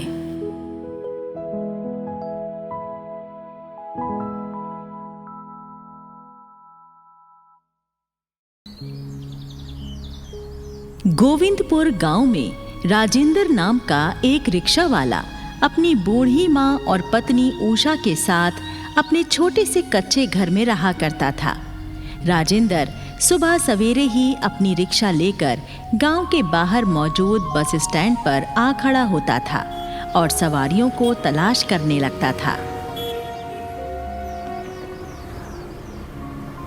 माधोपुर, हरिपुर, हल्दीपुर, अशोक विहार वाले भैया आ जाओ। माधोपुर, माधोपुर, माधोपुर, हरिपुर, हरिपुर, हल्दीपुर, हल्दीपुर, अशोक विहार वाले आ जाओ भैया। और फिर राजेंद्र रिक्शा में सवारी बैठाकर सवारी को उसके ठिकाने पर छोड़ आता था। इस तरह कड़ी मेहनत के बाद जो थोड़े बहुत पैसे राजेंद्र कमा पाता, उन्हीं से उसके घर का गुजारा चलता। राजेंद्र की बूढ़ी माँ मोतियाबिंद के कारण साफ साफ देख भी नहीं पाती थी और उसके जोड़ों में भी दर्द रहता था। राजेंद्र की पत्नी उषा भी गर्भवती थी और पेट भर भोजन ना मिल पाने के कारण काफी कमजोर हो गई थी। उषा को शिव आराधना की बड़ी लगन थी। वो हर रोज गांव के शिव मंदिर में जाकर मंदिर की साफ सफाई करती और शिव जी की पूजा किया करती। ये उषा का रोज का नियम था। हे महादेव, हे भोलेनाथ, आप तो जगत के पालनहार हैं। मुझ दुखियारी की गरीबी भी दूर कर दो भगवान। मेरे भाग्य में भी थोड़ा सा सुख लिख दो, मुझे भी धन्य कर दो भगवान। जिस दिन राजेंद्र को एक भी सवारी नहीं मिलती और वो खाली हाथ घर आता तो राजेंद्र की माँ उससे कहा करती थी, अरे बेटा राजेंद्र, तो ये रिक्शा चलाने का काम छोड़कर कोई दूसरा काम क्यों नहीं कर लेता? देख बेटा, बहू गर्भ से है, ऐसी हालत में बहू का भूखा रहना ठीक नहीं है। अरे माँ, आज के दौर में काम मिलना आसान नहीं होता, और फिर मुझे कोई काम भी तो नहीं आता दूसरा रिक्शा चलाने के सिवा। अरे आप दोनों इतने परेशान क्यों हो जाते हैं? कष्ट भोगने का नाम ही तो जीवन है। मेरे भोलेनाथ सब कुछ देखते हैं, वो एक दिन जरूर हमारा भाग्य बदलेंगे। उषा को भोले शंकर पर पूरा विश्वास था कि एक दिन शंकर जी उनका भाग्य जरूर बदलेंगे। इसी तरह सुख दुख झेलते हुए राजेंद्र का परिवार अपना समय बिता रहा था। एक दिन अचानक जब राजेंद्र अपनी रिक्शा लेकर घर से काम पर जाने ही वाला था तो राजेंद्र को खून की उल्टी हो गई। उषा दौड़कर गई और गांव के वैद्य जी को बुलाकर लाई। वैद्य जी राजेंद्र की नाड़ी देखकर बताते हैं, देखो उषा बेटी, खाली पेट रिक्शा खींचने की वजह से राजेंद्र का फेफड़ा फट गया है। तुम इसे तुरंत किसी अच्छे से अस्पताल में भर्ती करवा दो, वहीं इसका इलाज हो सकता है। घर में तो 2 वक्त की रोटी के भी लाले पड़े हुए थे। ऐसे हालात में राजेंद्र को अच्छे अस्पताल में भर्ती कराना उषा के बस से बाहर था। उषा मंदिर में जाकर भोले बाबा से प्रार्थना करने लगती है, हे भोलेनाथ, मुझे भागिन पर कुछ तो दया करो। मैं गरीब लाचार अपने पति का इलाज नहीं करा सकती। आप अपनी कृपा से मेरे पति को ठीक कर दो भोलेनाथ। मेरी भक्ति की लाज रख लो प्रभु, लाज रख लो। उषा प्रार्थना करते करते रोने लगती है। तभी वहां पर मंदिर के पुजारी जी आ जाते हैं और उषा को रोती देखकर पूछते हैं, उषा बेटी, क्या बात है? आज तू इतनी दुखी क्यों है? उषा पुजारी जी को अपनी सारी दुख भरी कहानी सुना देती है। तो पुजारी जी कहते हैं, बेटी, तू तो महादेव की परम भक्तनी है, तू चिंता मत कर, तेरी करुण पुकार भोले बाबा जरूर सुनेंगे। पुजारी जी उषा को कुछ रुपए देकर कहते हैं, उषा बेटी, ये कुछ रुपए हैं मेरे पास, इन्हें तू ले ले, घर का खर्च चलाने में तेरे काम आएंगे। रख ले बेटा, रख ले। उषा पैसे लेकर मंदिर से चली जाती है और सीधा बनिए की दुकान पर पहुंचकर थोड़ा राशन खरीदती है। लाला जी, 2 किलो आटा, 1 किलो चावल और आधा किलो दाल और आधा किलो चीनी दे दो। बनिया उषा को राशन का सामान दे देता है, जिसे लेकर वो अपने घर आ जाती है और फिर खाना बनाती है और तीनों लोग खाना खाते हैं। पुजारी के दिए हुए पैसों से 2-4 दिनों का खर्चा चल जाता है और जब राशन खत्म हो जाता है तो फिर से भूखे मरने की नौबत आ जाती है। उषा की सास कहती है, बहू, मुझे बड़े जोरों की भूख लगी है बेटा, कुछ खाने को हो तो ला दे। माँ जी, राशन का एक दाना भी घर में नहीं है, मैं आपको खाने के लिए कहाँ से दूं? राजेंद्र, जो कि खाट पर लेटा हुआ सास बहू की बातें सुन रहा था, उठकर खड़ा हो गया और कहने लगा, उषा, इस प्रकार काम नहीं चलेगा। मुझे रिक्शा चलाना ही पड़ेगा, नहीं तो हम तीनों भूखे मर जाएंगे। नहीं नहीं, आप रिक्शा नहीं चला सकते। आपकी तबीयत बहुत ज्यादा खराब है, आप लेट जाइए। नहीं नहीं, मुझे रिक्शा लेकर जाना ही होगा। हाँ, हाँ, हाँ, राजेंद्र जाने लगा, लेकिन चकरा कर गिर पड़ा। उषा राजेंद्र को सहारा देकर खाट पर लिटा देती है। देखा, मैं कह रही थी ना, आपकी तबीयत बहुत खराब है, आप रिक्शा नहीं चला पाएंगे। अरे तुम दोनों चिंता मत करो, मैं जाकर किसी के घर में झाड़ू पोंछे का काम ढूंढती हूँ। ज्यादा नहीं तो गुजारे लायक पैसे तो मैं कमा ही लाऊंगी। हाँ माँ जी, एक तो आप बूढ़ी हो चुकी हैं, ऊपर से मोतियाबिंद के कारण आपको नजर भी नहीं आता, आप कैसे कोई काम कर पाएंगी? आए तो फिर तू ही बता बहू, हम लोग कैसे जिएंगे? मेरे भगवान भोले शंकर जैसा चाहेंगे हम वैसे ही जिएंगे। फिलहाल खाने का इंतजाम करने के लिए मैं कुछ करती हूँ। उषा घर से बाहर चली जाती है और राजेंद्र की खड़ी हुई रिक्शा के पास आकर कुछ सोचने लगती है। क्यों ना इस रिक्शा को मैं चलाऊं? 2-4 सवारियां ढोकर कुछ रुपए तो मैं कमा ही लूंगी। उषा रिक्शा लेकर बस स्टैंड पर आ जाती है और सवारियों के आने की प्रतीक्षा करने लगती है। तभी स्टैंड पर एक बस आकर रुकती है और उषा सवारियों को पुकारने लगती है। आ जाओ, माधोपुर, हल्दीपुर, अशोक विहार वाले आ जाओ। सवारियां आती हैं, लेकिन उषा को गर्भवती देखकर उसकी रिक्शा में कोई नहीं बैठता। आए बहन, तुम तो गर्भवती हो, तुम्हें इस हालत में घर पर आराम करना चाहिए। माफ करना, हम तुम्हारे रिक्शे में नहीं जा पाएंगे। उषा बड़ी लाचारी से मन ही मन भगवान से कहती है, हे भोलेनाथ, ये कैसी विपदान पड़ी मुझ पर, जबकि मुझे पैसों की बहुत जरूरत है और मैं रिक्शा चलाकर पैसे कमाना चाहती हूँ। फिर भी कोई सवारी मेरी रिक्शा में बैठने को तैयार नहीं है। अब मैं क्या करूं भगवान? उषा खड़ी हुई अपने दुर्भाग्य का रोना रो रही थी कि तभी वहां पर शंकर भगवान के जैसा दिखने वाला एक आदमी आता है और रिक्शा में बैठ जाता है। उषा उससे कहती है,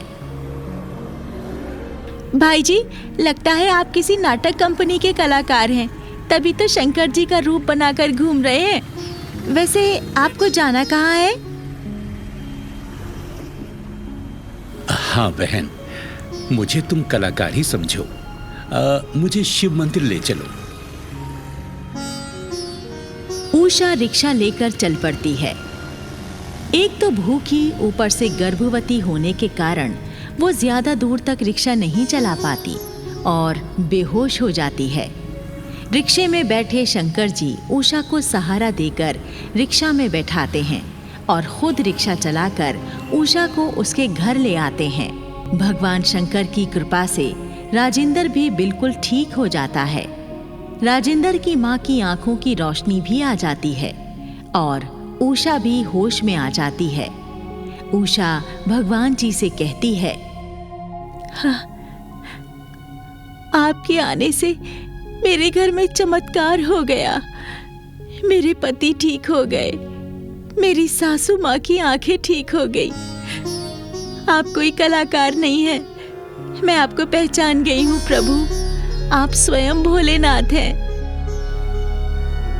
हाँ पुत्री, तुमने मुझे सही पहचाना। मैं कैलाश का जोगी ही हूं। मैं तुम्हारी भक्ति से प्रसन्न हूं। मुझ में तुम्हारे अटूट विश्वास के कारण ही मैंने तुम्हें दर्शन दिए हैं। तुम बहुत ही परोपकारी और धार्मिक हो। बोलो, तुम्हें मुझसे क्या वरदान चाहिए?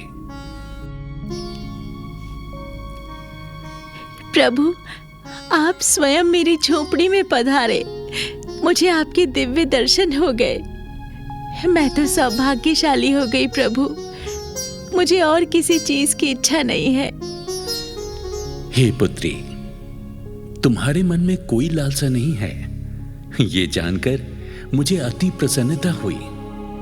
मेरी कृपा सदैव तुम पर और तुम्हारे परिवार पर बनी रहेगी। तुम्हारा घर सदा धन धान्य से भरा रहेगा और मृत्यु के पश्चात तुम्हारी आत्मा को मोक्ष भी प्राप्त होगा। तथास्तु। आशीर्वाद देकर शंकर भगवान अंतर्ध्यान हो जाते हैं। उसके बाद राजेंद्र आश्चर्यजनक तरीके से रातों रात अमीर हो जाता है और अपने परिवार के संग सुखी जीवन बिताने लगता है।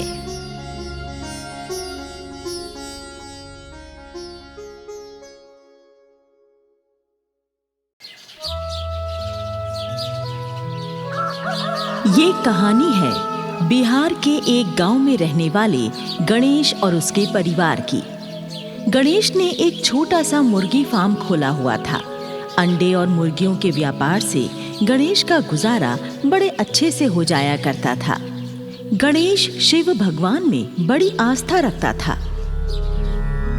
गणेश के परिवार में उसकी पत्नी वंदना और 2 बच्चे रिंकी और टिंकू थे। रिंकी और टिंकू स्कूल में पढ़ते थे और स्कूल से लौटकर गणेश के कामों में उसका हाथ बटाया करते थे। टिंकू, तू मुर्गियों के लिए बर्तनों में पानी रख दे, मैं मुर्गियों को दाना डाल देती हूँ। ठीक है दीदी। दोनों बच्चे मुर्गियों के लिए दाना पानी की व्यवस्था करने लगते हैं। तभी वहां पर गणेश आता है और कहता है, अरे वाह मेरे बच्चों, मेरे लिए तुम दोनों तो भोलेनाथ का वरदान हो। मेरा आधा काम तो तुम दोनों ही निपटा देते हो, शाबाश। और गणेश दोनों बच्चों को प्यार से गले लगा लेता है। उसने अपने घर में ही भोलेनाथ की प्रतिमा स्थापित कर रखी थी और वो हर रोज भोलेनाथ की पूजा किया करता था। गणेश का एक नियम और भी था। जब भी मुर्गी और अंडे बेचने पर कमाई करता, अपनी कमाई का एक हिस्सा भोलेनाथ के नाम पर किसी भिखारी को दान कर देता था।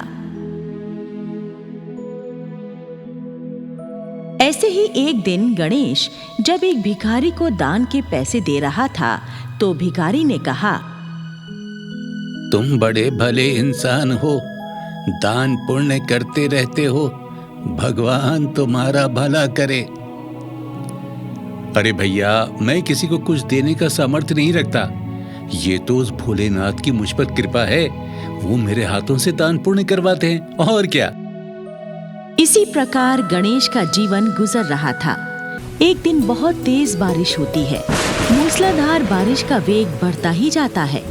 सारे गांव में पानी ही पानी भर जाता है। तो गणेश वंदना से कहता है, ओफो वंदना, ये बारिश तो रुकने का नाम ही नहीं ले रही। पूरे गांव में पानी पानी भर गया है। ऐसे में अगर नदी का बांध टूट गया तो गांव में बाढ़ आ जाएगी और पूरा गांव बह जाएगा। हाँ, तो फिर ऐसे संकट में हमें क्या उपाय करना चाहिए? वंदना, गांव के लोग गांव से पलायन करके सुरक्षित जगहों पर जाने लगे हैं। हमें भी बच्चों को लेकर किसी सुरक्षित जगह पर यहाँ से चला जाना चाहिए। दोनों पति पत्नी कुछ जरूरी कीमती चीजें और खाने का कुछ सामान एक पोटली में बांधते हैं और दोनों बच्चों को साथ लेकर घर से निकल पड़ते हैं। सारे गांव में घुटनों घुटनों तक पानी भरा हुआ था। गांव के और लोगों की तरह गणेश और वंदना भी पानी में चलते हुए सुरक्षित स्थान पर जाने लगते हैं कि तभी अचानक पानी का स्तर ऊंचा होने लगता है और पानी के बहाव में तेजी आ जाती है। तो वंदना गणेश से कहती है, सुनो जी, अब ये पानी का स्तर तो और ऊंचा होने लगा है। हाँ वंदना, लगता है नदी का बांध टूट गया है। जिसका डर था वही हुआ, बाढ़ आ गई है। हे भोलेनाथ, हमारी और सभी गांव वालों की रक्षा करना। गणेश और वंदना अपने एक एक बच्चे को अपने कंधों पर बैठाकर पानी में चलने लगते हैं। नीचे बाढ़ का तीव्र बहाव, ऊपर से मूसलाधार बारिश की मार के कारण दोनों को संभल कर चलना भी मुश्किल हो रहा था। गणेश लगातार भोले बाबा से प्रार्थना कर रहा था। हे भोले शंकर, हम सबकी रक्षा करो। हम सबको अपनी कृपा से किसी सुरक्षित स्थान पर पहुंचा दो प्रभु, किसी सुरक्षित स्थान पर पहुंचा दो।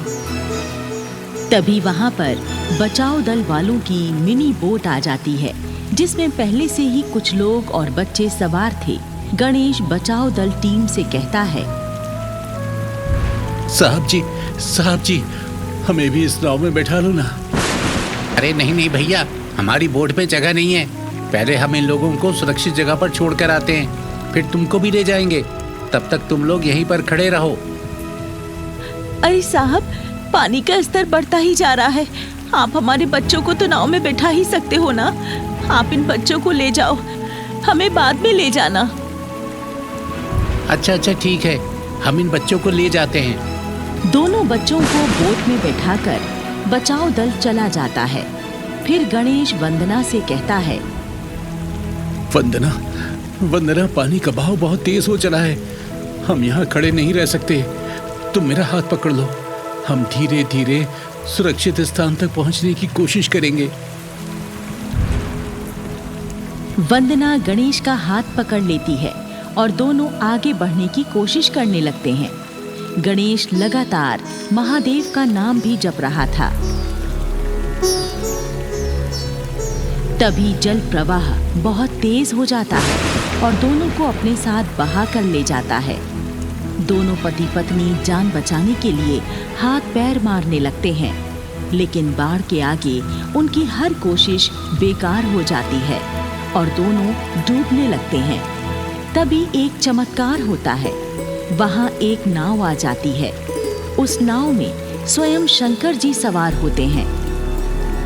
शंकर जी गणेश और वंदना को पानी से बाहर खींचकर नाव में बैठा लेते हैं। दोनों पति पत्नी भोले शंकर को अपने सामने देखकर उनके आगे नतमस्तक हो जाते हैं।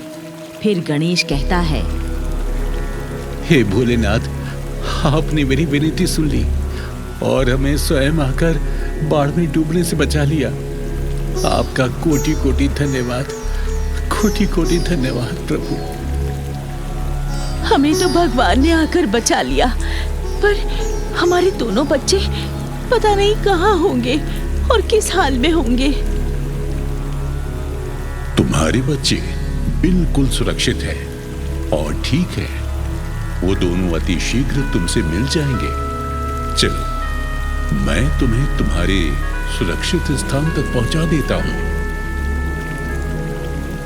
फिर शंकर जी नाव को लेकर एक सुरक्षित स्थान पर आ जाते हैं और गणेश और वंदना को नाव से उतार देते हैं। फिर गणेश से कहते हैं, गणेश, तुम मेरी सच्ची भक्ति और सेवा करते हो, मेरे नाम पर दान करते हो, मेरे नाम की कामड़ लाते हो। तुम्हारी भक्ति ने ही आज तुम दोनों के प्राण बचाए हैं। तुम सदैव मेरे नाम को स्मरण करते रहना। आगे जीवन में फिर कभी तुम्हें कोई कष्ट नहीं पहुंचेगा। आशीर्वाद देकर भोले बाबा अंतर ध्यान हो जाते हैं और गणेश और वंदना भी वहां से चल पड़ते हैं। वंदना कहती है, पता नहीं हमारे दोनों बच्चे इस समय कहाँ होंगे। अरे वंदना, भगवान शिव ने बोला तो था हमारे बच्चे अति शीघ्र हमें मिल जाएंगे। चलो, हम दोनों मिलकर उन्हें खोजते हैं।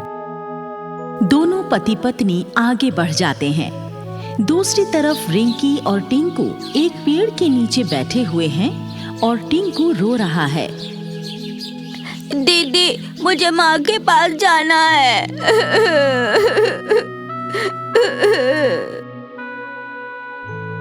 रो मत टिंकू, बचाओ दल वाले हमारे माँ बापू को बहुत जल्दी हमारे पास लेकर आ जाएंगे। तभी गणेश और वंदना दोनों बच्चों को खोजते हुए बच्चों के पास आ जाते हैं। वो रहे मेरे बच्चे। हाँ, मेरे बच्चे टिंकू, रिंकी, तुम लोग ठीक तो हो ना? हाँ, मेरे बच्चे। दोनों बच्चे दौड़कर अपने माँ बाप से लिपट जाते हैं और गणेश भगवान को धन्यवाद देने लगता है। हे शिव शंभू, आप सचमुच भोले और दयालु हैं। आपकी कृपा से हमारी जान भी बच गई और हमें हमारे बच्चे भी मिल गए। आपको कोटि कोटि प्रणाम, कोटि कोटि प्रणाम। ये बिल्कुल सत्य है। संकट के समय अपने भक्तों के प्राण बचाने भगवान जरूर आते हैं, लेकिन ये चमत्कार तभी संभव है जब भगवान के प्रति भक्त की आस्था सच्ची हो।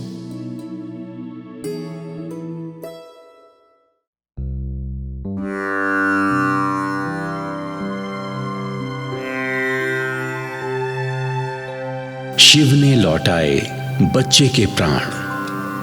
कहते हैं जब से ये धरती बनी है तब से ही इसको बनाने वाले भगवान शिव यहाँ रहने वाले प्राणियों की सुख शांति और कुशलता देखने यहाँ आते रहते हैं, और जो भक्त उनका प्रतिदिन स्मरण करते हैं उन्हें वो प्रकट होकर दर्शन भी देते हैं।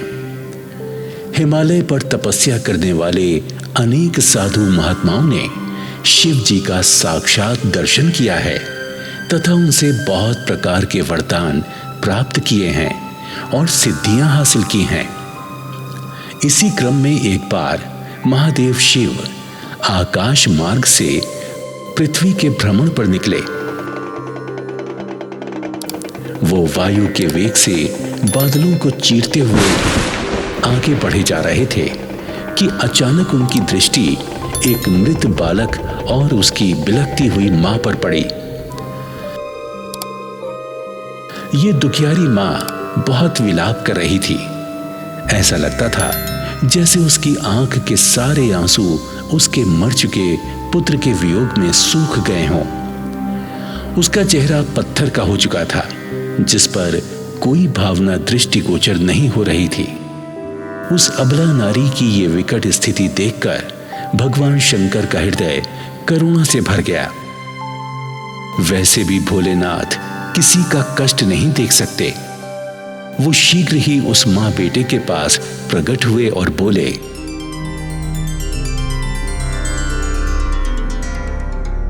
देवी, तुम्हारे पुत्र की देह निष्प्राण लगती है। कब से इसकी ये स्थिति है?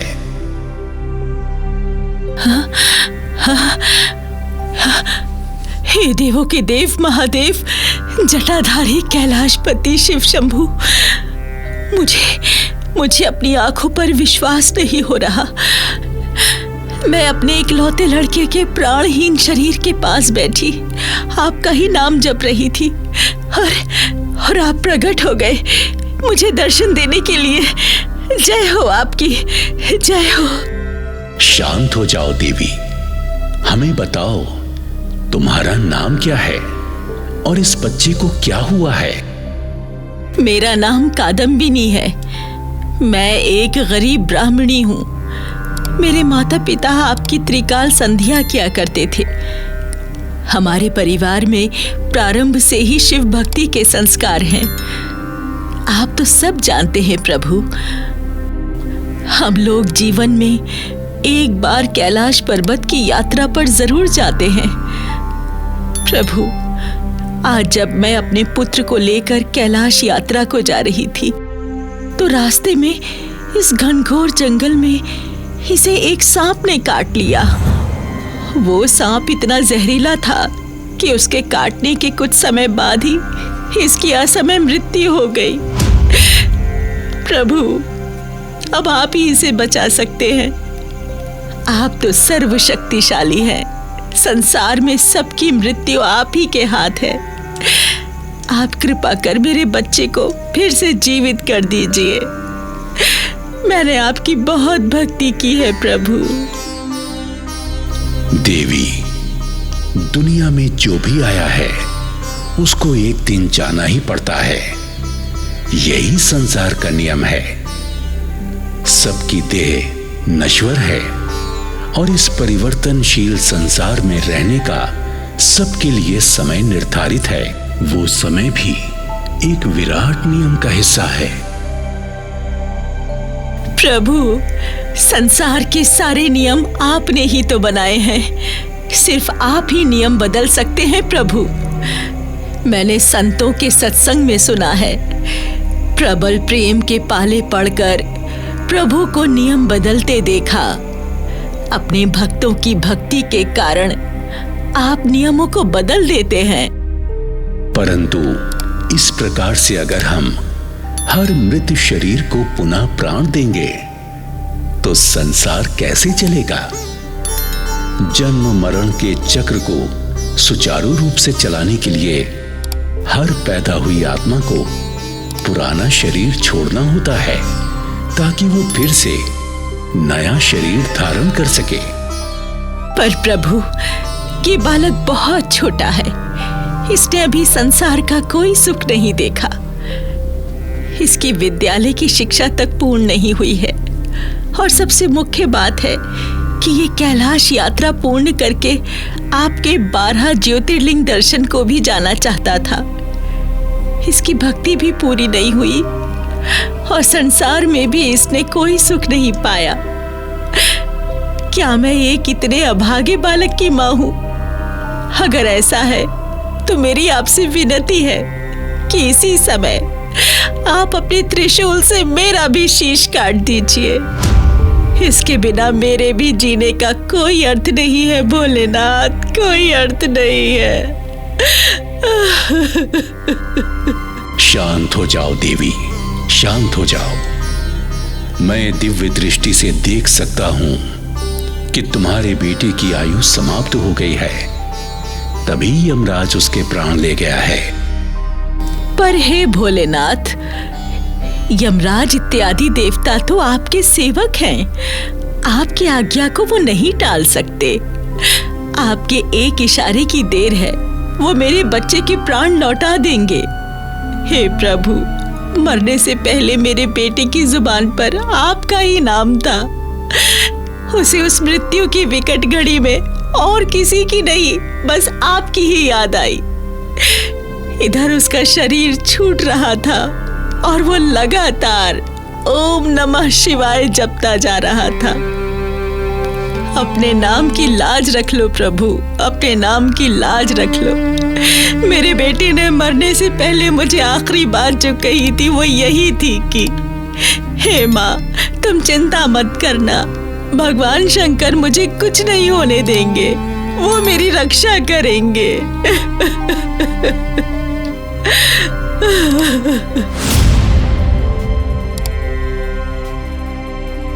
ठीक है देवी, हम तुम्हारे पुत्र के प्रति इतने अधिक प्रेम के आगे स्वयं को असहाय पाते हैं। हमें इस बात का बहुत संतोष है कि तुम्हारे पूरे परिवार में भक्ति के संस्कार हैं। तुम्हारा पुत्र भी तीर्थ यात्रा करना चाहता था और उसके मन में भी भक्ति थी, और अंतिम समय में उसने हमारा स्मरण भी किया। हम यमराज का आवाहन करते हैं। हे यमराज, यहां प्रकट हो जाओ।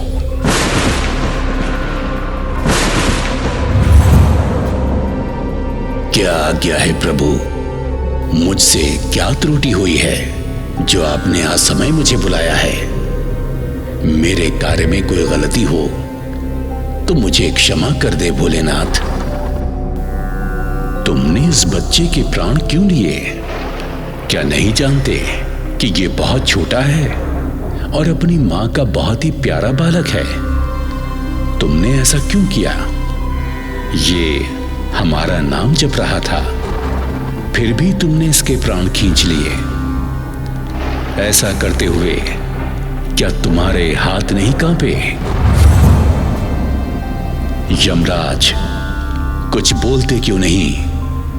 क्या मुख में जीवा नहीं है या अपनी बात रखने के लिए कोई शब्द नहीं है तुम्हारे पास? शीघ्र बताओ, तुमने इस असहाय बच्चे के साथ ऐसा क्यों किया? वरना अभी अपनी तीसरी दृष्टि से तुम्हें कामदेव की तरह जलाकर भस्म कर देंगे। हे महाकाल, हे त्रिकाल, आपने ही यह नियम बनाया है कि जिस व्यक्ति की सांसों की गिनती समाप्त हो जाए हम उसे यमलोक ले जाएं। इस बच्चे की सांसों की गिनती भी समाप्त हो गई थी, इसलिए हमने इसके प्राणों को हर लिया और ये मृत्यु को प्राप्त हो गया। अब आप चाहें तो इसे सांसें देकर फिर से आयु प्रदान कर सकते हैं। आप ही महामृत्युंजय हैं, आप ही शिव शंकर हैं। मेरी भूलों को क्षमा करें महाराज कि मैं इस बात पर ध्यान नहीं दे पाया कि ये ओम नमः शिवाय का जाप कर रहा था। मुझे क्षमा कर दे प्रभु, मुझे क्षमा कर दे। हे प्रभु, अपने भक्तों की लाज रख लीजिए। मेरे बच्चे के प्राण लौटा दीजिए प्रभु, लौटा दीजिए। शांत हो जाओ देवी, इसे तक्षक नाग ने काटा है। उसके विष से कोई नहीं बच पाता। हम अभी उसे यहां बुलाते हैं। शिव जी ने तुरंत आवाहन किया और तक्षक नाग वहां प्रकट हो गया। क्या आज्ञा है प्रभु? किसका वध करना है? किसको डंक मारना है? किसको यमलोक पहुंचाना है? आज्ञा दीजिए प्रभु, किसके प्राण हरने हैं? किसी के प्राण नहीं हरने हैं तक्षक, अपितु हमें तो इस बच्चे के प्राण लौटाने हैं। ये बालक और इसकी मां हमारे परम भक्त हैं। ये बहुत आस्तिक तथा भक्ति भाव वाले हैं। ये ओम नमः शिवाय और महामृत्युंजय मंत्र का प्रतिदिन जाप करते हैं। इनके परिवार में किसी की भी अकाल मृत्यु नहीं हो सकती। इसीलिए तुम अभी से बच्चे का सारा विष खींचकर इसे जीवित कर दो।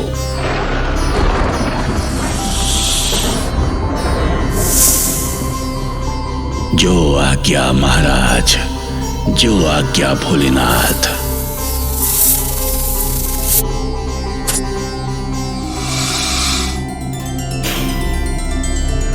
इस प्रकार तक्षक नाग ने विष खींच लिया। बच्चा जीवित हो गया और मुस्कुराने लगा।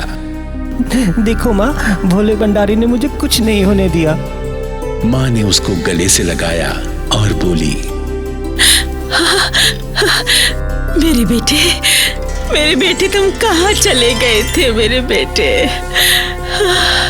जय भोलेनाथ, जय शिव शंभू, जय भोलेनाथ।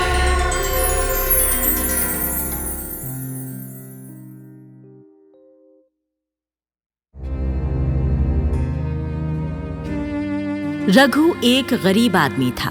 मेहनत मजदूरी करके अपनी पत्नी और 2 बच्चों का पेट पालता था। रघु भगवान भोलेनाथ में बड़ी आस्था रखता था। वो हर रोज शिव मंदिर जाकर सच्चे मन से शिव जी की आराधना किया करता था और अपनी कमाई से कुछ पैसे बचाकर एक डिब्बे में जमा किया करता था।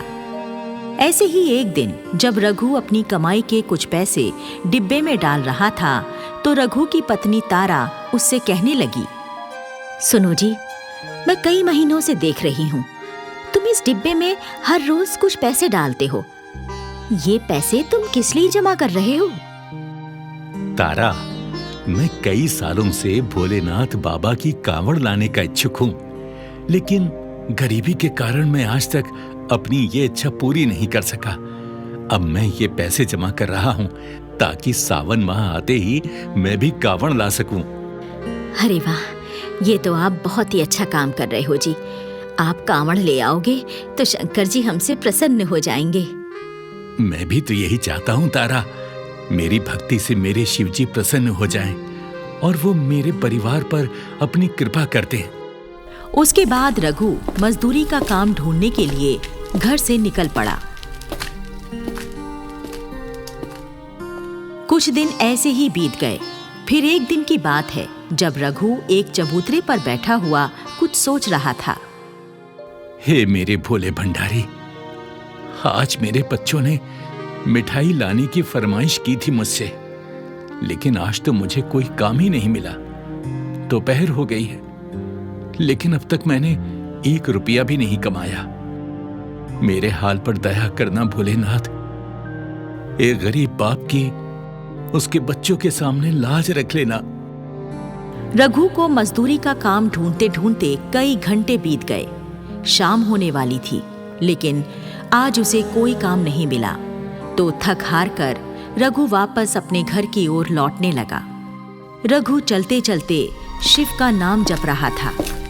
हर हर शंभू हर हर महादेव, हर हर शंभू हर हर महादेव, हर हर शंभू हर हर महादेव। रघु अभी कुछ ही दूर पहुंचा था कि उसने सामने एक ट्रक को खड़ा पाया, जिसमें घरेलू सामान लदा हुआ था और एक सूट बूट पहने हुए आदमी ट्रक के पास खड़ा हुआ था। वो आदमी रघु को रोक कर कहने लगा, ए, बात सुनो। मुझे इस ट्रक से सामान उतार कर घर के अंदर रखवाना है, लेकिन इस समय कोई मजदूर नहीं मिल रहा है। मैं इस काम के तुम्हें 1000 रुपए दे दूंगा। हाँ बाबूजी, मैं आपका सामान इस ट्रक से उतार कर घर के अंदर रख दूंगा। और फिर रघु ट्रक से सामान उतारकर घर के अंदर पहुंचाने लगा। 2-3 घंटों की कड़ी मेहनत करने के बाद रघु सारा सामान घर के अंदर पहुंचा देता है और सामान का मालिक रघु को मजदूरी के 1000 रुपए देता है। रघु रुपए मिलने पर भगवान को धन्यवाद देता है। हे भोले शंकर, हे नीलकंठ महाराज, आपने मेरी प्रार्थना सुनकर मुझे मजदूरी दिलवा दी। आपका बहुत बहुत धन्यवाद, आपका बहुत धन्यवाद भगवान। रघु पैसे लेकर मिठाई की दुकान पर आया और 100 रुपए की मिठाई खरीदी और फिर अपने घर की तरफ चल पड़ा। रघु कुछ सोच रहा था। इन 900 रुपयों में से 400 रुपयों का राशन लाकर घर में रख दूंगा और बाकी बचे 500 रुपए अपने डिब्बे में डाल दूंगा। वो मेरे कांवड़ लाने के समय काम आएंगे। रघु हिसाब किताब लगाता हुआ जा ही रहा था कि उसे रास्ते में एक लड़का रोता हुआ मिला। रघु उससे पूछने लगा, क्या हुआ बेटा, क्या हुआ? तुम रो क्यों रहे हो? मेरी माँ की तबीयत बहुत खराब है और मेरे पास माँ की दवा के लिए पैसे नहीं है। बिना इलाज के मेरी माँ मर जाएगी। तुम्हारे पिताजी कहाँ हैं बेटा? मेरे पिताजी अब इस दुनिया में नहीं है। मेरी माँ के सिवा और कोई मेरा नहीं है इस दुनिया में। हे भोलेनाथ, इस बच्चे की माँ पर दया करना। अब बेटे ये लो, ये 900 रुपए हैं मेरे पास, इन्हें तुम ले लो और अपनी माँ को अच्छे से डॉक्टर को दिखाओ। जाओ बेटा जाओ। रघु बच्चे को अपने सारे रुपए दे देता है। बच्चा रुपए लेकर वहां से चला जाता है। फिर रघु भी अपने घर की तरफ चल पड़ा। ऐसे ही 2 महीने बीत गए और सावन का महीना आ गया।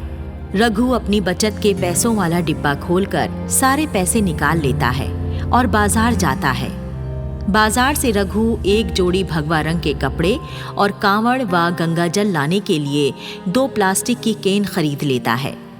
रघु के गांव के 2 और लोग, विनोद और मोहन, भी कांवड़ लाने की तैयारी कर रहे थे। इसलिए रघु, विनोद और मोहन एक ही साथ कांवड़ यात्रा पर जाने की बात तय कर लेते हैं। निर्धारित समय पर रघु जब कांवड़ यात्रा पर जाने लगा तो रघु की पत्नी तारा और उसके दोनों बच्चे उससे कहने लगे, बाबा, मैं भी आपके साथ भोले बाबा की कांवड़ लाने जाऊंगा।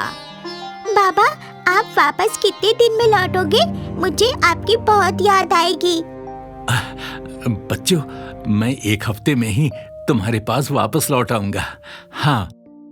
तारा रघु को थोड़ा सा गुड़, चना और रोटियां पोटली में बांध कर देती है। सुनो जी, रास्ते में तुम्हें भूख लगेगी तो ये रोटी और गुड़ चना खा लेना। फिर रघु अपनी कांवड़ कंधे पर रखकर घर से बाहर निकल गया। घर के बाहर ही रघु को विनोद और मोहन भी खड़े हुए मिल गए। तीनों लोग मिलकर बम बोले बम बम गाते हुए कांवड़ यात्रा के लिए चल पड़े। एक रात और एक दिन की यात्रा करने के बाद तीनों यात्री एक जंगल से गुजरते हैं और थोड़ा सुस्ताने के लिए एक पेड़ के नीचे बैठ जाते हैं। फिर तीनों खाना खाते हैं। तभी अचानक बड़े जोरों की आंधी चलने लगी और तेज मूसलाधार बारिश भी हो गई। जंगल में बारिश से बचने के लिए पेड़ों के सिवा कोई और जगह नहीं थी, इसलिए तीनों कांवड़ यात्री एक बड़े पेड़ के नीचे बैठकर बारिश से बचने की कोशिश करने लगे, लेकिन फिर भी तीनों भीग गए। रघु को भीगने के कारण ठंड लग गई, उसे जोर जोर की छींकें आने लगी और बुखार भी चढ़ गया। फिर कुछ घंटों के बाद बारिश एकदम बंद हो गई। तीनों अपनी अपनी कांवड़ कंधे पर रखकर चलने लगे, लेकिन रघु की हालत काफी खराब हो रही थी। वो बुखार में तप रहा था, इसलिए रघु चकरा कर गिर पड़ा। विनोद और मोहन रघु को संभालने लगे। अरे रघु, तुझे तो बहुत तेज बुखार है, तू अब यात्रा करने के काबिल नहीं हो। हाँ भैया, मेरी बात मानो, तुम अपने घर लौट जाओ। रघु, यहाँ कोई डॉक्टर भी नहीं मिलेगा तुम्हें। घर जाकर तुम आराम करो और दवाई खाओ। नहीं नहीं भैया, मैं वापस नहीं लौटूंगा। मैं हर हाल में अपने भोलेनाथ की कावड़ लेने जाऊंगा। तुम एक काम करो, तुम दोनों चले जाओ और मुझे यहीं छोड़ दो। कोई बात नहीं है, मैं बाद में आ जाऊंगा, लेकिन तुम दोनों जाओ अभी। मोहन और विनोद वहां से चले गए और बीमार रघु वहीं पड़ा रह गया। रघु लेटा लेटा शंकर भगवान का नाम जपने लगा। हर हर महादेव, हर हर महादेव, हर हर महादेव, बम भोले, बम बम भोले, बम बम भोले। इसी तरह कई घंटे बीत गए। रघु की हालत बहुत ही खराब हो गई और वो प्रार्थना करने लगा। हे शिव शंभो, हे भोलेनाथ, क्या मैं आपकी कावड़ लाए बिना ही मर जाऊंगा? मेरे परिवार का क्या होगा भगवान? मेरी सहायता करो, मेरी रक्षा करो भोलेनाथ, मेरी रक्षा करो। और उसके बाद रघु बेहोश हो गया। रघु 2 घंटों तक बेहोश पड़ा रहा। तभी वहां पर एक डॉक्टर आया और बेहोश पड़े हुए रघु का चेकअप किया। और फिर डॉक्टर रघु को इंजेक्शन देता है। कुछ ही देर में रघु को होश आ गया और वो उठकर बैठ गया। तभी चमत्कार हुआ। डॉक्टर अचानक वहां से गायब हो गया और वहां पर शिव जी प्रकट हुए। साक्षात शिव जी को अपने सामने पाकर रघु नतमस्तक हो गया। हे भोलेनाथ, आपने मुझ गरीब को साक्षात दर्शन देकर मेरा जीवन सफल कर दिया। मैं धन्य हो गया प्रभु, मैं धन्य हो गया, मैं धन्य हो गया प्रभु। रघु, तुम अपनी परीक्षा में पास हो गए हो। मैं तुम्हारी निस्वार्थ भक्ति और अपने प्रति श्रद्धा देखकर बहुत प्रसन्न हूं। मेरे होते हुए तुम्हें कोई कष्ट नहीं सता सकता।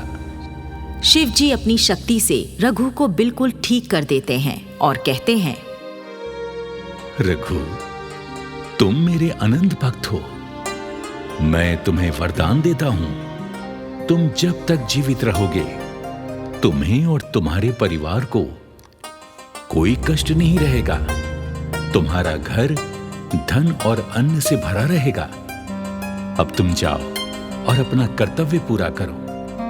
मेरी कृपा सदा तुम पर बनी रहेगी। शिव जी रघु को आशीर्वाद देकर अंतर्ध्यान हो गए और रघु अपनी कांवड़ को अपने कंधों पर रखकर बोले बम बम पुकारता हुआ खुशी खुशी गंगा जी की ओर चल पड़ा। इस कहानी से हमें यही सीख मिलती है, जो भगवान की सच्ची आराधना करते हैं, मुसीबत के समय भगवान उनकी सहायता करने खुद चले आते हैं। इसलिए हम सभी को अपने आराध्य की सदा सच्चे मन से आराधना करनी चाहिए।